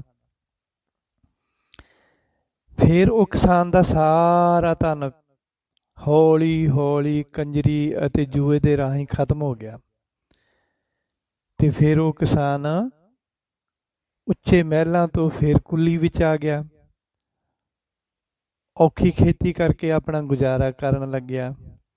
ਸੋ ਸਤਿਗੁਰੂ ਮਹਾਰਾਜ ਸੱਚੇ ਪਾਤਸ਼ਾਹ ਸ੍ਰੀ ਗੁਰੂ ਹਰਿਰਾਏ ਸਾਹਿਬ ਜੀ ਕਹਿਣ ਲੱਗੇ, ਹੇ ਭਾਈ, ਇਹ ਤੇਰੀ ਗਾਥਾ ਹੈ। ਅਣਜਾਣੇ ਵਿੱਚ ਕੀਤੇ ਦਾਨ ਪੁੰਨ ਨੇ ਤੈਨੂੰ ਅਮੀਰ ਬਣਾ ਦਿੱਤਾ। ਆਪਾਂ ਗੱਲ ਕੀਤੀ ਸੀ ਨਾ ਸ਼ੁਰੂ 'ਚ ਵੀ, ਜੇ ਇੱਛਾ ਕਰਕੇ ਦਾਨ ਕਰੀਏ ਤਾਂ ਉਸ ਇੱਛਾ ਮੁਤਾਬਕ ਫਲ ਮਿਲਦਾ। ਨਿਰਇੱਛਿਤ ਹੋ ਕੇ ਕਰੀਏ ਤਾਂ ਪਰਮਾਤਮਾ ਸਮੇਂ ਸਮੇਂ ਅਨੁਸਾਰ ਸਾਡੀ ਮਦਦ ਕਰਦਾ ਰਹਿੰਦਾ। ਜੇ ਜਾਣੇ ਅਣਜਾਣੇ ਦੇ ਵਿੱਚ ਦਾਨ ਕਰ ਦਈਏ, ਸਾਨੂੰ ਪਤਾ ਹੀ ਨਾ ਹੋਵੇ, ਅਤੇ ਸਾਡੇ ਕੋਲੋਂ ਅਣਜਾਣੇ ਵਿੱਚ ਹੀ ਦਾਨ ਹੋ ਜਾਂਦਾ, ਤਾਂ ਫਿਰ ਉਹਦਾ ਫਲ ਵੀ ਸਾਨੂੰ ਪਰਮਾਤਮਾ ਦਿੰਦਾ। ਸੋ ਜਿਸ ਤਰ੍ਹਾਂ ਇਸ ਕਿਸਾਨ ਦੇ ਕੋਲੋਂ ਅਣਜਾਣੇ ਵਿੱਚ ਦਾਨ ਹੁੰਦਾ ਰਿਹਾ, ਅਤੇ ਉਸ ਦੇ ਬਦਲੇ ਦੇ ਵਿੱਚ ਬਹੁਤ ਅਮੀਰ ਬਣ ਗਿਆ। ਸਾਹਿਬ ਕਹਿੰਦੇ, ਭਾਈ, ਉਸ ਅਣਜਾਣੇ ਵਿੱਚ ਕੀਤੇ ਦਾਨ ਨੇ ਤੈਨੂੰ ਅਮੀਰ ਬਣਾ ਦਿੱਤਾ, ਅਤੇ ਅਚਾਨਕ ਆਏ ਧਨ ਨਾਲ ਤੂੰ ਜਾਣ ਬੁੱਝ ਕੇ ਕੁਕਰਮ ਤੇ ਹੰਕਾਰੀ ਹੋ ਗਿਆ, ਜਿਸ ਨਾਲ ਤੈਨੂੰ ਤੇਰੇ ਹੀ ਬੁਰੇ ਕਰਮਾਂ ਨੇ ਲੱਤ ਮਾਰ ਕੇ ਤੈਨੂੰ ਪਹਿਲਾਂ ਵਾਲੀ ਥਾਂ ਉੱਤੇ ਲੈ ਆਂਦਾ। ਸੋ ਵੱਡੇ ਸਤਿਗੁਰਾਂ ਦਾ ਫਰਮਾਨ ਹੈ, ਸਤਿਗੁਰੂ ਜੀ ਕਹਿਣ ਲੱਗੇ ਕਿ ਵੱਡੇ ਸਤਿਗੁਰਾਂ ਦਾ ਫਰਮਾਨ ਹੈ ਕਿ ਹਰ ਜੀਉ ਹੰਕਾਰ ਨਾ ਭਾਵਈ, ਵੇਦ ਕੂਕ ਸੁਣਾਵੇ। ਪਰਮਾਤਮਾ ਨੂੰ ਕਦੇ ਵੀ ਹੰਕਾਰ ਚੰਗਾ ਨਹੀਂ ਲੱਗਦਾ। ਸੋ ਇਹ ਵੇਦਾਂ ਦਾ, ਗ੍ਰੰਥਾਂ ਦਾ, ਧਾਰਮਿਕ ਗ੍ਰੰਥਾਂ ਦਾ ਬਚਨ ਹੈ। ਸੋ ਤੇਰੇ ਹੰਕਾਰ ਨੇ ਤੈਨੂੰ ਇਸ ਰਸਤੇ 'ਤੇ ਫੇਰ ਲਿਆਂਦਾ, ਅਤੇ ਹੁਣ ਤੇਰੇ ਵਾਸਤੇ ਖੜੇ ਹੋਣਾ ਬਹੁਤ ਮੁਸ਼ਕਿਲ ਹੈ, ਕਿਉਂਕਿ ਤੂੰ ਕੋਈ ਚੰਗਾ ਕਰਮ ਨਹੀਂ ਕਰ ਰਿਹਾ। ਹੁਣ ਤੂੰ ਗਰੀਬ ਹੋ ਕੇ ਤੇਰੇ ਘਰ ਦੇ ਵਿੱਚ ਕੋਈ ਪੁੰਨਦਾਨ ਵਾਸਤੇ ਕੁਝ ਨਹੀਂ ਜਾ ਰਿਹਾ। ਸੋ ਇਸ ਤਰ੍ਹਾਂ ਦੇ ਨਾਲ ਇਸ ਸਾਖੀ ਤੋਂ ਸਾਨੂੰ ਇਹੋ ਹੀ ਸਿੱਖਿਆ ਮਿਲਦੀ ਹੈ ਕਿ ਸਾਨੂੰ ਰੱਬ ਦੀਆਂ ਮਿਲੀਆਂ ਦਾਤਾਂ ਪਾ ਕੇ ਹੰਕਾਰ ਨਹੀਂ ਕਰਨਾ ਚਾਹੀਦਾ ਅਤੇ ਦੁਰਉਪਯੋਗ ਵੀ ਨਹੀਂ ਕਰਨਾ ਚਾਹੀਦਾ। ਜਾਣੇ ਅਣਜਾਣੇ ਵਿੱਚ ਕੀਤੇ ਹੋਏ ਦਾਨ ਦਾ ਫਲ ਮਨੁੱਖ ਨੂੰ ਜ਼ਰੂਰ ਮਿਲਦਾ। ਤੁਹਾਡਾ ਦਾਨ ਕੀਤਾ ਹੋਇਆ ਇੱਕ ਇੱਕ ਦਾਣਾ ਹਜ਼ਾਰਾਂ ਲੋਕਾਂ ਦੇ ਮੂੰਹ ਵਿੱਚ ਪੈ ਕੇ ਉਹਨਾਂ ਦੀ ਭੁੱਖ ਮਿਟਾਉਂਦਾ ਅਤੇ ਜਿਸ ਦੇ ਬਦਲੇ ਵਿੱਚ ਅਸੀਂ ਅਮੀਰ ਹੁੰਦੇ ਹਾਂ, ਸੁਖੀ ਹੁੰਦੇ ਹਾਂ, ਸਾਡੇ ਕੋਲ ਪੈਸਾ ਆਉਂਦਾ। ਲੰਗਰਾਂ ਦੇ ਵਿੱਚ ਅਸੀਂ ਐਵੇਂ ਨਹੀਂ ਦਾਨ ਕਰਦੇ। ਤੁਸੀਂ ਸੋਚੋ ਵੀ ਜਿੱਥੇ 1000 ਬੰਦਾ ਡੇਲੀ ਲੰਗਰ ਛਕਦਾ, ਲੰਗਰ ਦੇ ਦਰਬਾਰ ਸਾਹਿਬ ਦੇ ਲੰਗਰ ਦੇ ਵਿੱਚ 4 ਲੱਖ ਬੰਦਾ ਡੇਲੀ ਦਾ, ਜ਼ਿਆਦਾ ਲੋਕ ਡੇਲੀ ਦੇ ਖਾਣਾ ਖਾਂਦੇ। ਮੰਨ ਲਓ ਜੇ ਉੱਥੇ ਅਸੀਂ 1 ਕਿਲੋ ਦਾਲ ਦਿੰਦੇ, ਸਾਡੀ ਕਿਲੋ ਦਾਲ ਕੀ ਮਾਇਨੇ ਰੱਖਦੀ ਹੈ, ਪਰ ਕਿਲੋ ਦਾਲ ਦੇ ਵਿੱਚ ਕਿੰਨੇ ਦਾਣੇ ਆ, ਉਹ ਇੱਕ ਇੱਕ ਦਾਣਾ ਇੱਕ ਇੱਕ ਬੰਦੇ ਦੇ ਮੂੰਹ ਵਿੱਚ ਗਿਆ ਤੁਹਾਡਾ ਦਿੱਤਾ ਹੋਇਆ, ਤਾਂ ਉਹਦੇ ਬਦਲੇ ਦੇ ਵਿੱਚ ਹਜ਼ਾਰਾਂ ਲੋਕਾਂ ਨੇ ਉਹ ਲੰਗਰ ਛਕਿਆ। ਤਾਂ ਉਸ ਇੱਕ ਇੱਕ ਦਾਣੇ ਦੇ ਬਦਲੇ ਦੇ ਵਿੱਚ ਸਾਨੂੰ ਕੀ ਮਿਲਿਆ? ਸੁੱਖ ਮਿਲੇ, ਚੰਗਾ ਸੋਹਣਾ ਘਰ ਮਿਲਿਆ, ਧਨ ਪਦਾਰਥ ਮਿਲੇ ਉਸ ਦੇ ਬਦਲੇ ਦੇ ਵਿੱਚ। ਇਸ ਤਰ੍ਹਾਂ ਸੋ ਇਹ ਦਾਨ ਪੁੰਨ ਦੇਣ ਦਾ ਫਲ ਵੀ ਆ ਅਤੇ ਬੁਰੀ ਸੰਗਤ ਦੇ ਵਿੱਚ ਪੈ ਜਾਣਾ ਸੁਖੀ ਹੋ ਕੇ ਉਹਦਾ ਫਲ ਵੀ ਆ। ਸੋ ਇਸ ਤਰ੍ਹਾਂ ਪਿਛਲੇ ਜਨਮ ਵਿੱਚ ਕੀਤੇ ਹੋਏ ਦਾਨ ਪੁੰਨ ਵੀ ਸਾਡੇ ਅੱਗੇ ਆ ਜਾਂਦੇ ਹਨ ਅਤੇ ਜਾਣੇ ਅਣਜਾਣੇ ਵਿੱਚ ਕੀਤੇ ਹੋਏ ਦਾਨ ਪੁੰਨ ਵੀ ਅੱਗੇ ਆ ਜਾਂਦੇ ਹਨ। ਇਹ ਹੁਣ ਦਾਨ ਪੁੰਨ ਦੀ ਆਪਾਂ ਮਹਾਨਤਾ ਸਰਵਣ ਕੀਤੀ ਹੈ। ਤਾਂ ਜਿਵੇਂ ਸਾਹਿਬ ਕਹਿੰਦੇ ਹਨ, ਹਰ ਅਰਥ ਜੋ ਖਰਚ ਦੇ ਦਿੰਦੇ ਸੋ ਪਾਇਆ। ਤੋ ਜੋ ਵੀ ਪ੍ਰਮਾਤਮਾ ਦੇ ਪ੍ਰਤੀ ਚੰਗਾ ਕਰਮ ਕਰਦੇ ਹਨ, ਪੁੰਨ ਦਾਨ ਕਰਦੇ ਹਨ, ਜੋ ਦਿੰਦੇ ਹਨ ਉਹ ਸੁੱਖ ਪਾਉਂਦੇ ਹਨ ਭਾਈ। ਸੋ ਹੁਣ ਆਪਾਂ ਜੀਆਂ ਦੇ ਉੱਪਰ ਦਇਆ ਕਰਨ ਦੀ ਫਲ ਸਾਹਿਬ ਜੀ ਕਹਿੰਦੇ ਮਾਘ ਮਹੀਨੇ ਵਿੱਚ ਕਹਿੰਦੇ 8-60 ਤੀਰਥ ਸਗਲ ਪੁੰਨ ਜੀਵ ਦਇਆ ਪ੍ਰਵਾਨ। ਜੀਵਾਂ ਦੇ ਉੱਪਰ ਦਇਆ ਕਰਨਾ 8-60 ਤੀਰਥ ਸਗਲ ਪੁੰਨ। ਕਹਿੰਦੇ ਜਿਵੇਂ 68 ਤੀਰਥਾਂ ਦੇ ਉੱਪਰ ਜਾ ਕੇ, ਜਿਵੇਂ ਅਸੀਂ ਤੀਰਥਾਂ ਦੇ ਉੱਪਰ ਜਾ ਕੇ ਦਾਨ ਕਰਦੇ ਹਾਂ, ਇਸ਼ਨਾਨ ਕਰਦੇ ਹਾਂ, ਸਾਹਿਬ ਜੀ ਕਹਿੰਦੇ 68 ਤੀਰਥਾਂ ਦੇ ਉੱਪਰ ਜਾ ਕੇ ਇਸ਼ਨਾਨ ਕਰਨਾ, ਉੱਥੇ ਜਾ ਕੇ ਪੁੰਨ ਦਾਨ ਕਰਨਾ, ਤਾਂ ਤੁਹਾਨੂੰ ਕਿਤੇ ਜਾ ਕੇ ਫਲ ਮਿਲਣਾ। ਬਟ ਜੇ ਤੁਸੀਂ ਜੀਆਂ ਦੇ ਉੱਪਰ ਦਇਆ ਕਰ ਦੋਗੇ, ਜੀਵਾਂ ਦੀ ਸਹਾਇਤਾ ਕਰੋਗੇ, ਜੀਵਾਂ ਦੇ ਉੱਪਰ ਦਇਆ ਕਰੋਗੇ, ਤਾਂ 68 ਤੀਰਥਾਂ ਦਾ ਫਲ ਤੁਹਾਨੂੰ ਘਰੇ ਬੈਠੇ ਹੀ ਮਿਲ ਜਾਣਾ। ਸਾਰੇ ਪੁੰਨ ਕਰਮ ਕਰਨੇ, ਇਸ਼ਨਾਨ ਕਰਨਾ ਤੀਰਥਾਂ ਦੇ ਉੱਪਰ ਜਾ ਕੇ, ਤਾਂ ਜੀਵਾਂ ਉੱਪਰ ਦਇਆ ਕਰਨੀ, ਸਾਰਾ ਕੁਝ ਸਿਮਰਨ ਕਰਦਿਆਂ ਹੋਇਆਂ ਆਪਣੇ ਆਪ ਹੀ ਹੋਣ ਲੱਗ ਜਾਂਦਾ ਮਨੁੱਖ ਕੋਲੋਂ। ਹਰੀ ਦਾ ਸਿਮਰਨ ਮਨੁੱਖ ਦੇ ਹਿਰਦੇ ਨੂੰ ਸੂਖਸ਼ਮ ਬਣਾਉਂਦਾ, ਜਿਸ ਕਰਕੇ ਮਨੁੱਖ ਕਰਮਾਂ ਦੀ ਪ੍ਰੇਰਨਾ ਕਰਕੇ ਉਸ ਦੇ ਹਿਰਦੇ ਵਿੱਚ ਦਇਆ ਪੈਦਾ ਹੁੰਦੀ ਹੈ। ਸੋ ਇੱਕ ਹੁਣ ਆਪਾਂ ਦਇਆ ਦੀ ਗੱਲ ਕਰਦੇ ਹਾਂ। ਦਇਆ ਮਤਲਬ ਜੀਆਂ ਦੇ ਉੱਪਰ ਦਇਆ ਕਰਨੀ, ਜੀਵਾਂ ਉੱਪਰ ਦਇਆ ਕਰਨੀ। ਤੀਰਥਾਂ ਦੇ ਇਸ਼ਨਾਨ ਦੇ ਫਲ ਮਹਾਤਮ ਜਿੰਨਾ ਫਲ ਹੈ। ਜਿਵੇਂ ਸਬੁਕਤ ਦੀਨ ਹੋਇਆ, ਸਬੁਕਤ ਦੀਨ ਹੋਇਆ। ਸੋ ਗੁਰਬਾਣੀ ਵਿੱਚ ਜੀਵਾਂ ਉੱਤੇ ਦਇਆ ਕਰਨ ਦੇ ਅਨੇਕਾਂ ਪ੍ਰਮਾਣ ਹਨ। ਗੁਰੂ ਜੀ ਕਹਿੰਦੇ ਹਨ ਕਿ ਜੀਵਾਂ ਉੱਤੇ ਦਇਆ ਕਰਨੀ ਹੀ ਧਰਮ ਦਾ ਮੁੱਢ ਹੈ। ਜੀਵਾਂ ਉੱਪਰ ਦਇਆ ਕਰਨੀ ਹੀ ਧਰਮ ਦਾ ਮੁੱਢ ਹੈ। ਸਤਿਗੁਰਾਂ ਜੀ ਦੀ ਪਾਵਨ ਬਾਣੀ ਦਾ ਬਚਨ ਹੈ ਕਿ ਦਇਆ ਧਰਮ ਕਾ ਮੂਲ ਹੈ। ਦਇਆ ਵਿੱਚੋਂ ਹੀ ਧਰਮ ਪੈਦਾ ਹੁੰਦਾ ਹੈ। ਧਰਮ ਦਇਆ ਦਾ ਪੁੱਤਰ ਹੈ। ਜਿਵੇਂ ਸਾਹਿਬ ਜਪਜੀ ਸਾਹਿਬ ਦੇ ਵਿੱਚ ਪਾਵਨ ਬਾਣੀ 'ਚ ਕਹਿੰਦੇ ਧੌਲ ਧਰਮ ਦਇਆ ਕਾ ਪੂਤ। ਸੋ ਇਸ ਤਰ੍ਹਾਂ ਧਰਮ ਦਇਆ ਦਾ ਪੁੱਤਰ ਹੈ। ਸੋ ਜਦੋਂ ਮਨੁੱਖ ਜੀਵਾਂ ਉੱਪਰ ਦਇਆ ਕਰਦਾ ਹੈ ਤਾਂ ਦਇਆ ਦੇ ਪਾਤਰਾਂ ਦੇ ਦਿਲ ਵਿੱਚੋਂ ਨਿਕਲੀ ਦੁਆ ਅਤੇ ਅਸੀਸ ਰੱਬ ਦੇ ਘਰ ਵਿੱਚ ਜਲਦੀ ਹੀ ਮਨਜ਼ੂਰ ਹੋ ਜਾਂਦੀ ਹੈ।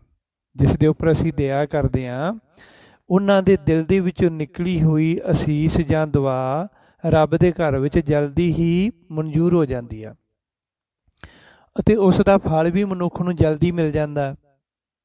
ਜੀਆਂ ਦੇ ਉੱਪਰ ਦਇਆ ਕਰਨ ਦੇ ਨਾਲ ਫਲ ਬਹੁਤ ਜਲਦੀ ਮਿਲਦਾ।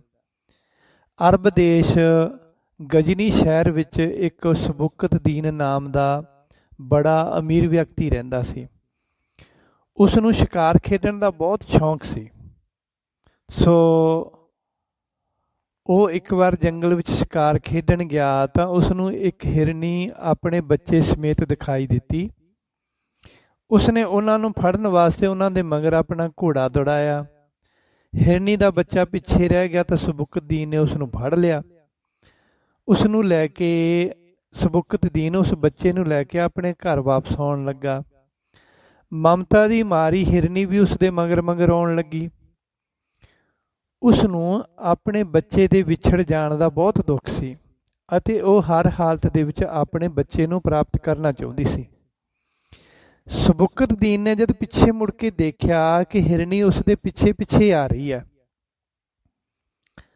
ਉਹ ਜਦ ਵੀ ਖੜੇ ਹੋ ਕੇ ਹਿਰਨੀ ਨੂੰ ਦੇਖਦਾ ਸੀ ਤਾਂ ਹਿਰਨੀ ਰੁਕ ਜਾਂਦੀ ਸੀ ਅਤੇ ਜਦੋਂ ਉਹ ਤੁਰ ਪੈਂਦਾ ਸੀ ਤਾਂ ਹਿਰਨੀ ਉਹਦੇ ਮਗਰ ਹੀ ਤੁਰ ਪੈਂਦੀ ਸੀ। ਇਸ ਤਰ੍ਹਾਂ ਕਰਦਿਆਂ ਕਰਦਿਆਂ ਸਬੁਕਤਦੀਨ ਬੱਚੇ ਨੂੰ ਲੈ ਕੇ ਸ਼ਹਿਰ ਦੇ ਨੇੜੇ ਪਹੁੰਚ ਗਿਆ ਅਤੇ ਹਿਰਨੀ ਵੀ ਉਸ ਦੇ ਪਿੱਛੇ ਪਿੱਛੇ ਜਮਾਂ ਸ਼ਹਿਰ ਦੇ ਨੇੜੇ ਪਹੁੰਚ ਗਈ।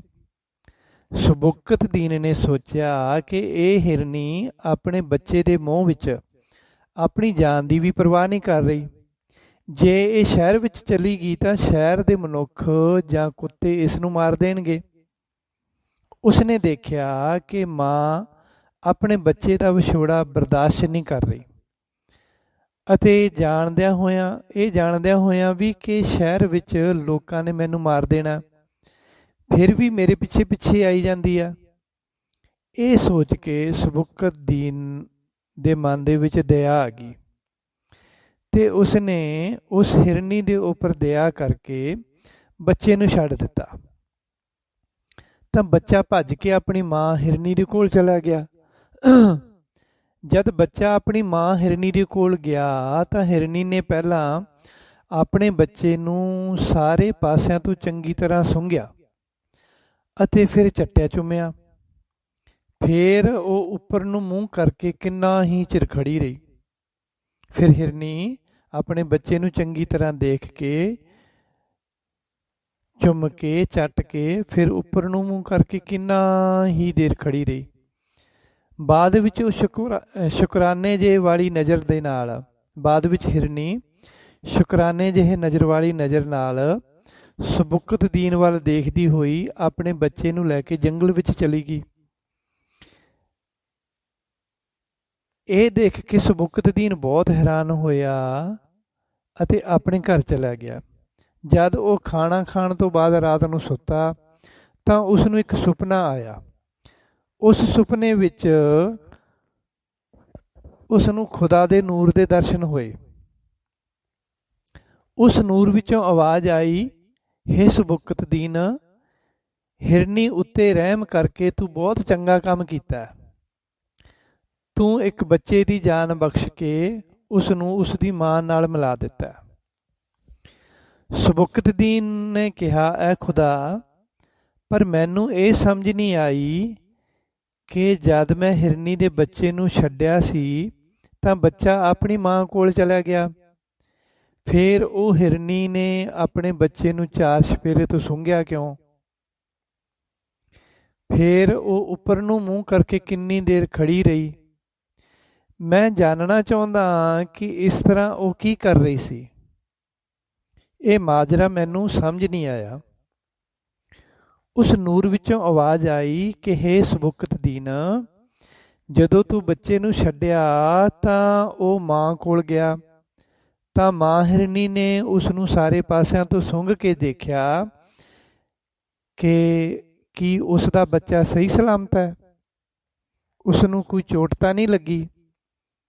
ਜਦ ਉਸਨੇ ਦੇਖਿਆ ਕਿ ਉਸ ਦਾ ਬੱਚਾ ਠੀਕ ਠਾਕ ਹੈ ਤਾਂ ਫਿਰ ਉਸਨੇ ਉੱਪਰ ਨੂੰ ਮੂੰਹ ਕਰਕੇ ਤੇਰੇ ਵਾਸਤੇ ਮੇਰੇ ਅੱਗੇ ਦੁਆ ਕੀਤੀ ਅਤੇ ਆਖਿਆ, ਐ ਖੁਦਾ, ਜਿਸ ਤਰ੍ਹਾਂ ਇਸ ਬੰਦੇ ਨੇ ਮੇਰੇ ਉੱਤੇ ਰਹਿਮ ਕਰਕੇ ਮੇਰਾ ਬੱਚਾ ਮੈਨੂੰ ਸਹੀ ਸਲਾਮਤ ਵਾਪਸ ਕੀਤਾ ਹੈ, ਉਸੇ ਤਰ੍ਹਾਂ ਤੂੰ ਇਸ ਉੱਤੇ ਰਹਿਮ ਕਰਨਾ ਅਤੇ ਇਸ ਨੂੰ ਇੱਕ ਚੰਗਾ ਬਾਦਸ਼ਾਹ ਬਣਾ ਦੇ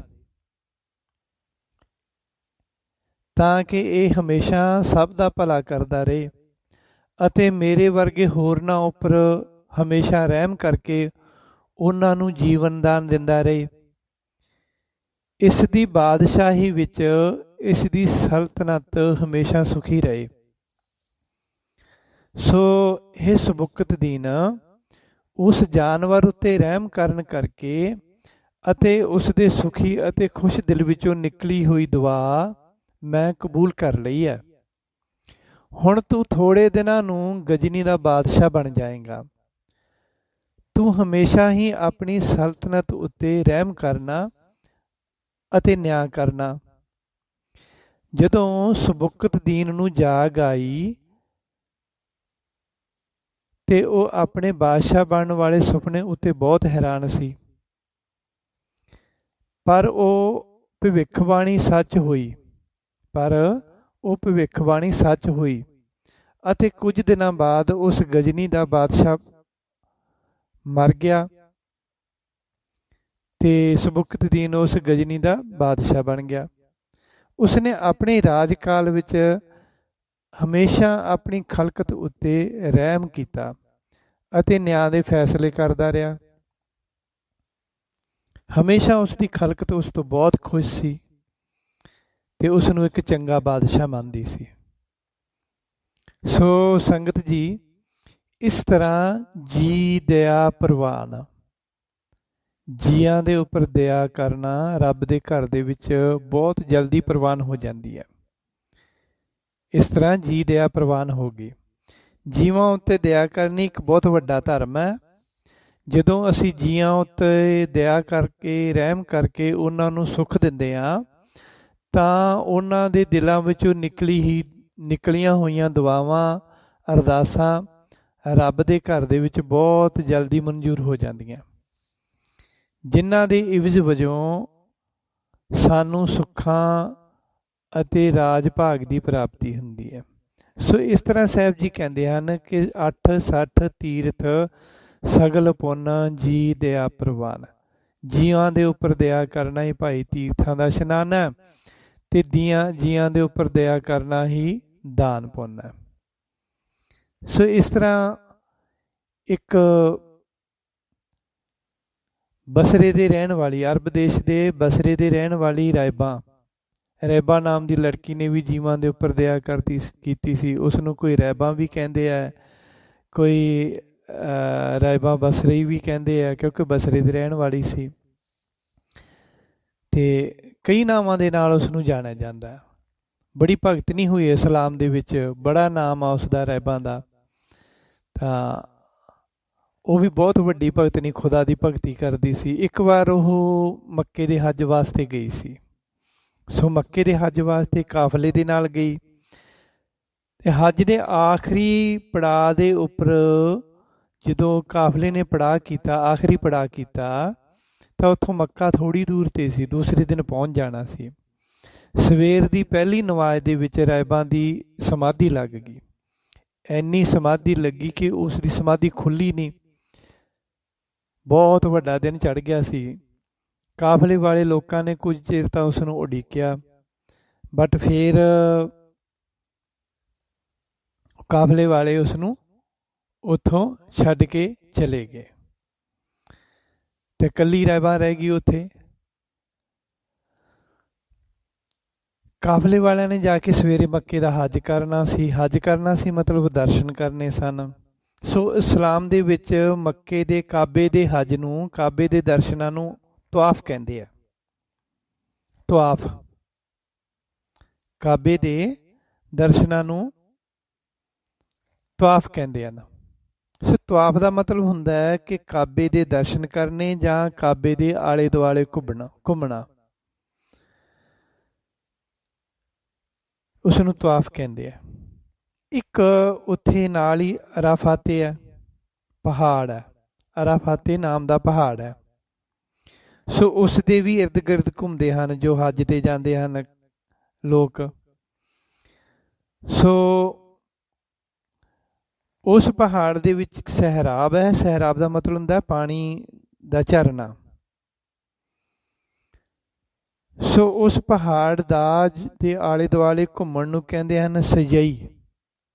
ਇਹ ਜਦੋਂ ਹੱਜ ਤੇ ਜਾਂਦੇ ਆ, ਕਾਬੇ ਦੇ ਮੱਕੇ ਦੇ ਹੱਜ ਤੇ ਜਾਂਦੇ ਆ, ਤੇ ਕਾਬੇ ਦੇ ਆਲੇ ਦੁਆਲੇ ਘੁੰਮਣ ਨੂੰ ਕਹਿੰਦੇ ਹਨ ਤਵਾਫ। ਤੇ ਜਿਹੜੇ ਪਹਾੜ ਦਾ ਆਲੇ ਦੁਆਲੇ ਚੱਕਰ ਲਾਉਣੇ ਹੁੰਦੇ ਹਨ, ਤਾਂ ਫਿਰ ਉਸ ਨੂੰ ਕਹਿੰਦੇ ਹਨ ਸਜਈ। ਸੋ ਇਸ ਤਰ੍ਹਾਂ ਜਦ ਤਵਾਫ ਹੋਣ ਲੱਗਿਆ, ਸਾਰੇ ਲੋਕ ਉਹਦੇ ਆਲੇ ਦੁਆਲੇ ਖੜੇ ਹੋਏ ਹਨ।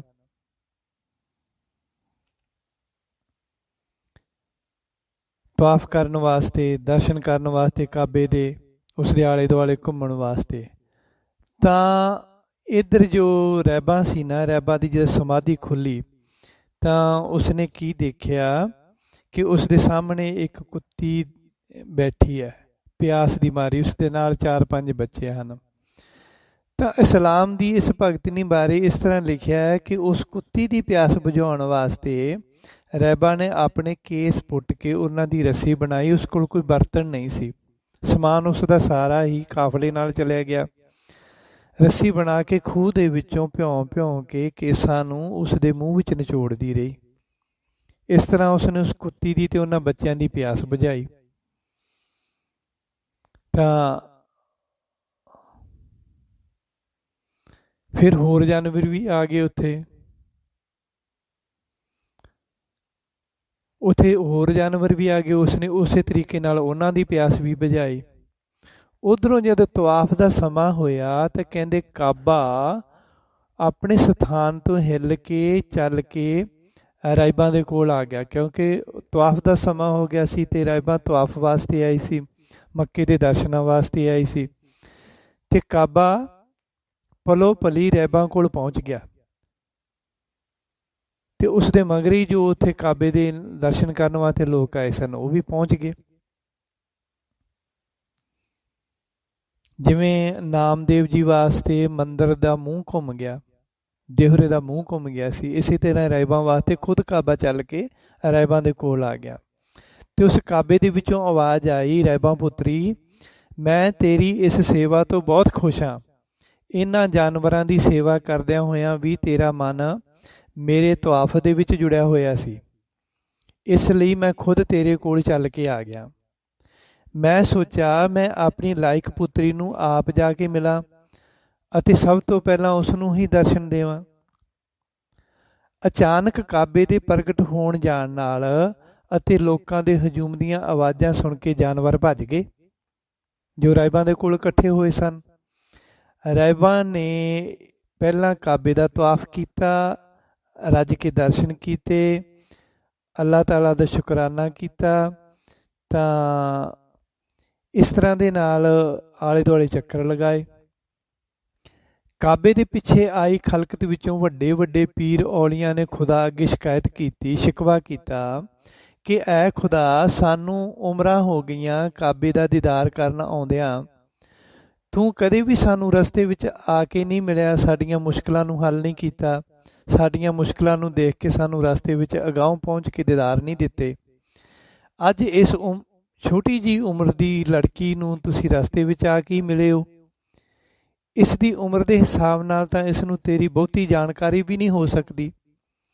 ਆਖਿਰ ਐਸਾ ਕੀ ਕੀਤਾ ਇਸ ਨੇ ਕਿ ਆਪ ਆਪਣੇ ਕਾਬੇ ਸਮੇਤ ਇਸ ਜੰਗਲ ਵਿੱਚ ਇਸ ਲੜਕੀ ਦੇ ਕੋਲ ਪਹੁੰਚ ਗਏ।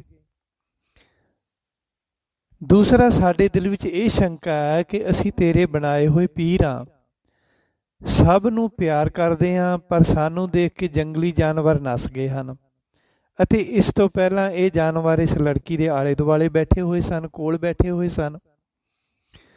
ਖੁਦਾ ਦੀ ਆਵਾਜ਼ ਆਈ, ਐ ਪੀਰੋ ਅਤੇ ਇਸਲਾਮ ਦੇ ਠੇਕੇਦਾਰੋ, ਤੁਸੀਂ ਕਾਬੇ ਦਾ ਦੀਦਾਰ ਕਰਨ ਆਉਂਦਿਆਂ ਹੋਇਆਂ ਕਦੇ ਵੀ ਪੰਛੀਆਂ ਉੱਤੇ ਅਤੇ ਜਾਨਵਰਾਂ ਉੱਤੇ ਰਹਿਮ ਨਹੀਂ ਕੀਤਾ, ਸਗੋਂ ਵੱਡੇ ਗੁਮਾਨ ਦੇ ਨਾਲ ਪਾਲਕੀਆਂ ਵਿੱਚ ਬੈਠ ਕੇ ਕਾਬੇ ਦਾ ਹੱਜ ਕਰਨ ਆਉਂਦੇ ਹੋ, ਪੈਦਲ ਨਹੀਂ ਚੱਲ ਕੇ ਆਉਂਦੇ। ਮੇਰੀ ਖਲਕਤ ਨੂੰ ਛੋਟਾ ਜਾਣ ਕੇ ਉਹਨਾਂ ਕੋਲੋਂ ਆਪਣੀ ਖਿਦਮਤ ਕਰਾਉਂਦੇ ਹੋ।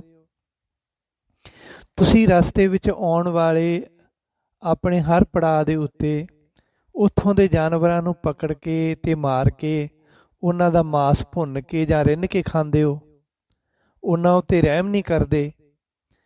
ਰਾਹਿਬਾਂ ਨੇ ਪਿਆਸੇ ਜਾਨਵਰਾਂ ਨੂੰ ਪਾਣੀ ਪਿਆਇਆ, ਪਾਣੀ ਪਿਆਉਣ ਵਾਸਤੇ ਆਪਣੇ ਸਿਰ ਦੇ ਵਾਲ ਪੁੱਟ ਕੇ ਉਹਨਾਂ ਦੀ ਰੱਸੀ ਬਣਾ ਕੇ ਖੂਹ ਵਿੱਚੋਂ ਪਾਣੀ ਕੱਢ ਕੱਢ ਕੇ ਪਿਆਸ ਨਾਲ ਮਰਦੇ ਹੋਏ ਜਾਨਵਰਾਂ ਦੀ ਮਦਦ ਕੀਤੀ ਹੈ ਅਤੇ ਉਹਨਾਂ ਦੀ ਜਾਨ ਬਚਾਈ ਹੈ। ਮੈਨੂੰ ਇਸ ਦਾ ਇਹ ਕਰਮ ਬਹੁਤ ਚੰਗਾ ਲੱਗਿਆ ਅਤੇ ਇਸ ਦੇ ਪ੍ਰੇਮ ਵਿੱਚ ਵਸ ਹੋ ਕੇ ਮੈਂ ਇਸ ਦੇ ਕੋਲੇ ਆ ਗਿਆ। ਤੁਸੀਂ ਰਸਤੇ ਵਿੱਚ ਆਪਣੇ ਸਾਹਮਣੇ ਆਉਣ ਵਾਲੇ ਹਰ ਜਾਨਵਰ ਨੂੰ ਮਾਰ ਕੇ ਖਾ ਜਾਂਦੇ ਹੋ ਅਤੇ ਰਹਿਬਾਂ ਸਾਹਮਣੇ ਆਉਣ ਵਾਲੇ ਹਰ ਜਾਨਵਰ ਦੀ ਸਹਾਇਤਾ ਕਰਦੀ ਹੈ। ਇਹੀ ਕਾਰਨ ਹੈ ਕਿ ਜਾਨਵਰ ਤੁਹਾਨੂੰ ਦੇਖ ਕੇ ਨੱਸ ਗਏ ਹਨ ਕਿ ਕਿਤੇ ਤੁਸੀਂ ਇਹਨਾਂ ਨੂੰ ਭੁੰਨ ਕੇ ਖਾ ਨਾ ਲਵੋ। ਰਹਿਬਾਂ ਦੇ ਕੋਲ ਉਹ ਤਾਂ ਬੈਠੇ ਸਨ ਕਿ ਇਸਨੇ ਉਹਨਾਂ ਨੂੰ ਪ੍ਰੇਮ ਕੀਤਾ ਤੇ ਉਹਨਾਂ ਦੀ ਹੱਤਿਆ ਨਹੀਂ ਕੀਤੀ। ਐ ਮੇਰੀ ਉਮਤ, ਮੈਂ ਹਰ ਪਸ਼ੂ, ਪੰਛੀ, ਜੀਵ ਜੰਤੂ ਅਤੇ ਮਨੁੱਖ ਦੇ ਅੰਦਰ ਵਸਦਾ। ਤੁਸੀਂ ਇਹਨਾਂ ਉੱਤੇ ਰਹਿਮ ਕਰੋ, ਇਹਨਾਂ ਦੀ ਮਦਦ ਤੇ ਸੇਵਾ ਕਰੋ। ਸਭ ਦਾ ਦਿਲ ਆਪਣੇ ਦਿਲ ਵਰਗਾ ਸਮਝੋ, ਫਿਰ ਮੈਂ ਤੁਹਾਨੂੰ ਹਰ ਥਾਂ ਉੱਤੇ ਦਿਖਾਈ ਦੇਵਾਂਗਾ। ਸੋ ਇਹ ਸੰਗਤ ਜੀ, ਰਹਿਬਾਂ ਵਰਗਾ ਕਰਮ ਹਰ ਕੋਈ ਤਾਂ ਨਹੀਂ ਕਰ ਸਕਦਾ, ਪਰ ਸਾਨੂੰ ਸਾਰੇ ਜੀਵਾਂ ਨੂੰ ਪਿਆਰ ਕਰਨਾ ਚਾਹੀਦਾ, ਜਾਨਵਰਾਂ ਨਾਲ, ਜੀਵਾਂ ਦੇ ਨਾਲ, ਅਤੇ ਸਾਰੇ ਜੀਵਾਂ ਉੱਤੇ ਦਇਆ ਕਰਨੀ ਚਾਹੀਦੀ ਹੈ। ਸਾਨੂੰ ਜੀਵਾਂ ਨੂੰ ਮਾਰਨਾ ਨਹੀਂ ਚਾਹੀਦਾ ਅਤੇ ਦੁਖੀ ਨਹੀਂ ਕਰਨਾ ਚਾਹੀਦਾ। ਸਾਨੂੰ ਸਾਡੇ ਗੁਰੂ ਸਾਹਿਬਾਂ ਦਾ ਵੀ ਇਹੋ ਹੀ ਉਪਦੇਸ਼ ਹੈ ਕਿ ਜੀਵਾਂ ਨੂੰ ਮਾਰਨਾ ਨਹੀਂ ਚਾਹੀਦਾ, ਉਹਨਾਂ ਦਾ ਮਾਸ ਨਹੀਂ ਖਾਣਾ ਚਾਹੀਦਾ, ਉਹਨਾਂ ਨੂੰ ਦੁਖੀ ਨਹੀਂ ਕਰਨਾ ਚਾਹੀਦਾ। ਗੁਰੂ ਜੀ ਨੇ ਜੀਵਾਂ ਉੱਪਰ ਦਇਆ ਕਰਨ ਵਾਸਤੇ ਆਖਿਆ, ਉਹਨਾਂ ਦਾ ਮਾਸ ਖਾਣ ਵਾਸਤੇ ਨਹੀਂ ਆਖਿਆ। ਸਾਡੇ ਕੁਝ ਭੁੱਲੜ ਵੀਰ ਮਾਸ ਖਾਂਦੇ ਹਨ ਅਤੇ ਆਪਣੀ ਜੀਭ ਦੇ ਸਵਾਦ ਵਾਸਤੇ ਗੁਰੂ ਸਾਹਿਬਾਂ ਉੱਤੇ ਕਿੰਤੂ ਪਰੰਤੂ ਕਰਦੇ ਰਹਿੰਦੇ ਆ। ਇੱਥੋਂ ਤੱਕ ਕਹਿ ਦਿੰਦੇ ਹਨ ਕਿ ਦੱਸੋ ਬਾਣੀ ਵਿੱਚ ਕਿੱਥੇ ਲਿਖਿਆ ਕਿ ਮਾਸ ਨਹੀਂ ਖਾਣਾ। ਸੋ ਸੰਗਤ ਜੀ, ਉਂਝ ਤਾਂ ਗੁਰਬਾਣੀ ਵਿੱਚ ਕਈ ਪ੍ਰਮਾਣ ਹਨ ਜਿੱਥੇ ਗੁਰੂ ਜੀ ਨੇ ਮਾਸ ਖਾਣ ਤੋਂ ਮਨਾ ਕੀਤਾ, ਪਰ ਆਪਾਂ ਇਸੇ ਪੰਕਤੀ ਦੀ ਗੱਲ ਕਰਦੇ ਹਾਂ ਕਿ ਕਬੀਰ ਭਾਂਗ ਮਾਛਲੀ ਸੁਰਾਪਾਨ ਜੋ ਜੋ ਪ੍ਰਾਨੀ ਖਾਹੇ। ਕਬੀਰ ਭਾਂਗ ਮਾਛਲੀ ਸੁਰਾਪਾਨ ਜੋ ਜੋ ਪ੍ਰਾਨੀ ਖਾਹੇ, ਤੀਰਥ ਵਰਤ ਨੇਮ ਕੀਏ ਤੇ ਸਭੈ ਰਸਾਤਲ ਜਾਏ। ਰਸਾਤਲ ਦਾ ਮਤਲਬ ਬੇਅਰਥ। ਸਾਹਿਬ ਜੀ ਕਹਿੰਦੇ ਹਨ ਕਿ ਜੋ ਲੋਕ ਤੀਰਥ ਯਾਤਰਾ ਤੇ ਵਰਤ ਨੇਮ ਜਾਂ ਪੁੰਨ ਆਦਿਕ ਵੀ ਕਰਦੇ ਹਨ ਅਤੇ ਸ਼ਰਾਬ ਵੀ ਪੀਂਦੇ ਹਨ। ਭਾਂਗ ਦਾ ਅਰਥ ਹੈ ਮੁਰਗਾ। ਜੋ ਮੁਰਗਾ ਖਾਂਦੇ ਆ, ਮੱਛਲੀ ਆਦਿਕ ਖਾਂਦੇ ਆ, ਜਾਨਵਰਾਂ ਦਾ ਮਾਸ ਖਾਂਦੇ ਆ, ਸ਼ਰਾਬ ਪੀਂਦੇ ਆ, ਹੋਰ ਪਾਨ ਵਗੈਰਾ ਜਾਂ ਹੋਰ ਚੀਜ਼ਾਂ ਖਾਂਦੇ ਆ, ਤਾਂ ਸਾਹਿਬ ਕਹਿੰਦੇ ਸਤ ਸੰਗਤ ਵੀ ਕਰਨ ਜਾਂਦੇ ਹਨ ਤੇ ਸ਼ਰਾਬ ਮਾਸ ਕਬਾਬ ਵੀ ਖਾਂਦੇ ਹਨ, ਵਿਕਾਰ ਵੀ ਭੋਗਦੇ ਹਨ। ਐਸੇ ਲੋਕਾਂ ਦੇ ਤੀਰਥ ਵਰਤ ਨੇਮ, ਪਾਠ ਪੂਜਾ, ਪੁੰਨਦਾਨ ਵਾਲੇ ਕਰਮ ਬਿਲਕੁਲ ਹੀ ਵਿਅਰਥ ਜਾਂਦੇ ਹਨ। ਉਹਨਾਂ ਦਾ ਕੋਈ ਵੀ ਫਲ ਨਹੀਂ ਮਿਲਦਾ, ਸਗੋਂ ਪਾਪਾਂ ਦਾ ਭਾਰ ਹੋਰ ਚੜ੍ਹ ਜਾਂਦਾ। ਪਰ ਇਸ ਤੋਂ ਪਹਿਲਾਂ ਵਾਲੀ ਪੰਕਤੀ ਵਿੱਚ ਲਿਖਿਆ ਕਿ ਭਗਤਨ ਸੇਤੀ ਗੋਸਤੇ ਜੋ ਕੀਨੇ ਸੁਲਾਭ। ਇਸ ਦਾ ਅਰਥ ਹੈ ਕਿ ਸੰਤਾਂ ਭਗਤਾਂ ਨਾਲ ਹੀ ਹਰੀ ਨਾਮ ਦੀ ਵਿਚਾਰ ਕਰਨੀ ਚਾਹੀਦੀ ਹੈ, ਉਹ ਹੀ ਲਾਭ ਹੈ। ਸ਼ਰਾਬ ਮਾਸ ਆਦਿਕ ਵਿੱਚ ਲੱਗ ਕੇ ਆਪਣਾ ਜੀਵਨ ਨਹੀਂ ਨਸ਼ਟ ਕਰਨਾ ਚਾਹੀਦਾ। ਪਰ ਜੇ ਅਸੀਂ ਹਰੀ ਗੋਸ਼ਟੀ ਵੀ ਕਰੀਏ ਤੇ ਫਿਰ ਮਾਸ ਸ਼ਰਾਬ ਵੀ ਖਾਈਏ, ਫਿਰ ਸਭ ਨਿਫਲ ਹੈ। ਸੰਗਤ ਕੀਤੀ ਵਿਅਰਥੀ ਜਾਂਦੀ। ਸਾਹਿਬ ਕਹਿੰਦੇ ਹਨ ਕਿ ਹਿੰਸਾ ਤੋਂ ਮਨ ਤੇ ਨਹੀਂ ਛੁੱਟੀ। ਨਾਮਦੇਵ ਜੀ ਕਹਿੰਦੇ ਹਿੰਸਾ ਤੋਂ ਮਨ ਤੇ ਨਹੀਂ ਛੁੱਟੀ, ਜੀ ਦਇਆ ਨਹੀਂ ਪਾਲੀ। ਪਰਮਾਨੰਦ ਸਾਧ ਸੰਗਤ ਮਿਲ ਕਥਾ ਪੁਨੀਤ ਨਾ ਚਾਲੀ। ਸਾਧ ਸੰਗਤ ਦੇ ਵਿੱਚ ਬੈਠ ਕੇ ਪਵਿੱਤਰ ਨਾਮ ਦੀ ਕਥਾ ਨਹੀਂ ਸੁਣੀ, ਆਪਣੇ ਜੀਵਨ ਨੂੰ ਸਵਾਰਿਆ ਨਹੀਂ, ਤੇ ਜੇ ਕਥਾ ਵਾਰਤਾ ਕਰਦਿਆਂ ਹੋਈ ਜੇ ਮਨ ਦੇ ਵਿੱਚੋਂ ਹਿੰਸਾ ਹੀ ਨਹੀਂ ਨਿਕਲੀ, ਜੀਵਾਂ ਨੂੰ ਮਾਰਨਾ ਹੀ ਨਾ ਨਿਕਲਿਆ, ਮਾਰਨਾ ਹੀ ਨਾ ਛੱਡਿਆ ਸਤਸੰਗ ਕਰਦਿਆਂ ਹੋਇਆਂ ਵੀ, ਜੀਆਂ ਦੇ ਉੱਪਰ ਦਇਆ ਕਰਨੀ ਨਾ ਕੀਤੀ, ਤਾਂ ਫਿਰ ਸਾਹਿਬ ਜੀ ਕਹਿੰਦੇ ਸਭ ਨਿਸਫਲ ਹਨ। ਸੋ ਇਸ ਵਾਸਤੇ ਸਾਹਿਬ ਜੀ ਸਤਿਗੁਰੂ ਜੀ ਪਾਵਨ ਬਾਣੀ ਦੇ ਵਿੱਚ ਬਚਨ ਕਰਦੇ ਹਨ ਭਾਈ ਕਿ ਪੁੰਨਦਾਨ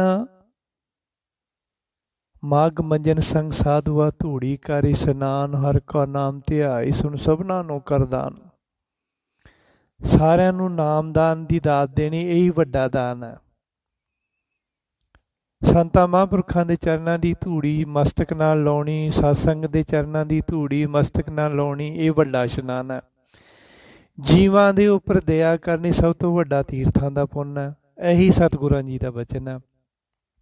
ਪਰ ਨਾਲ ਸਤਿਗੁਰੂ ਜੀ ਨੇ ਇਹ ਵੀ ਕਿਹਾ ਕਿ ਪ੍ਰਤੱਖ ਤੌਰ 'ਤੇ ਬਚਨ ਪੁੰਨ ਦਾਨ ਕਰਨੇ ਜੀਵ ਦਾ ਕਰਮ ਹੈ। ਹਰ ਅਰਥ ਜੋ ਖਰਚ ਦੇ ਦਿੰਦੇ ਸੁਖ ਪਾਇਆ, ਪੁੰਨ ਦਾਨ ਜੋ ਬੀਜਦੇ ਸਭ ਧਰਮ ਰਾਏ ਕਹਿ ਜਾਏ। ਜੋ ਰੱਬ ਦੇ ਪ੍ਰਤੀ ਦਾਨ ਪੁੰਨ ਕਰਦੇ ਹਨ, ਰੱਬ ਦੇ ਜੀਆਂ ਦੇ ਪ੍ਰਤੀ ਦਾਨ ਪੁੰਨ ਕਰਦੇ ਹਨ, ਉਹ ਭਾਈ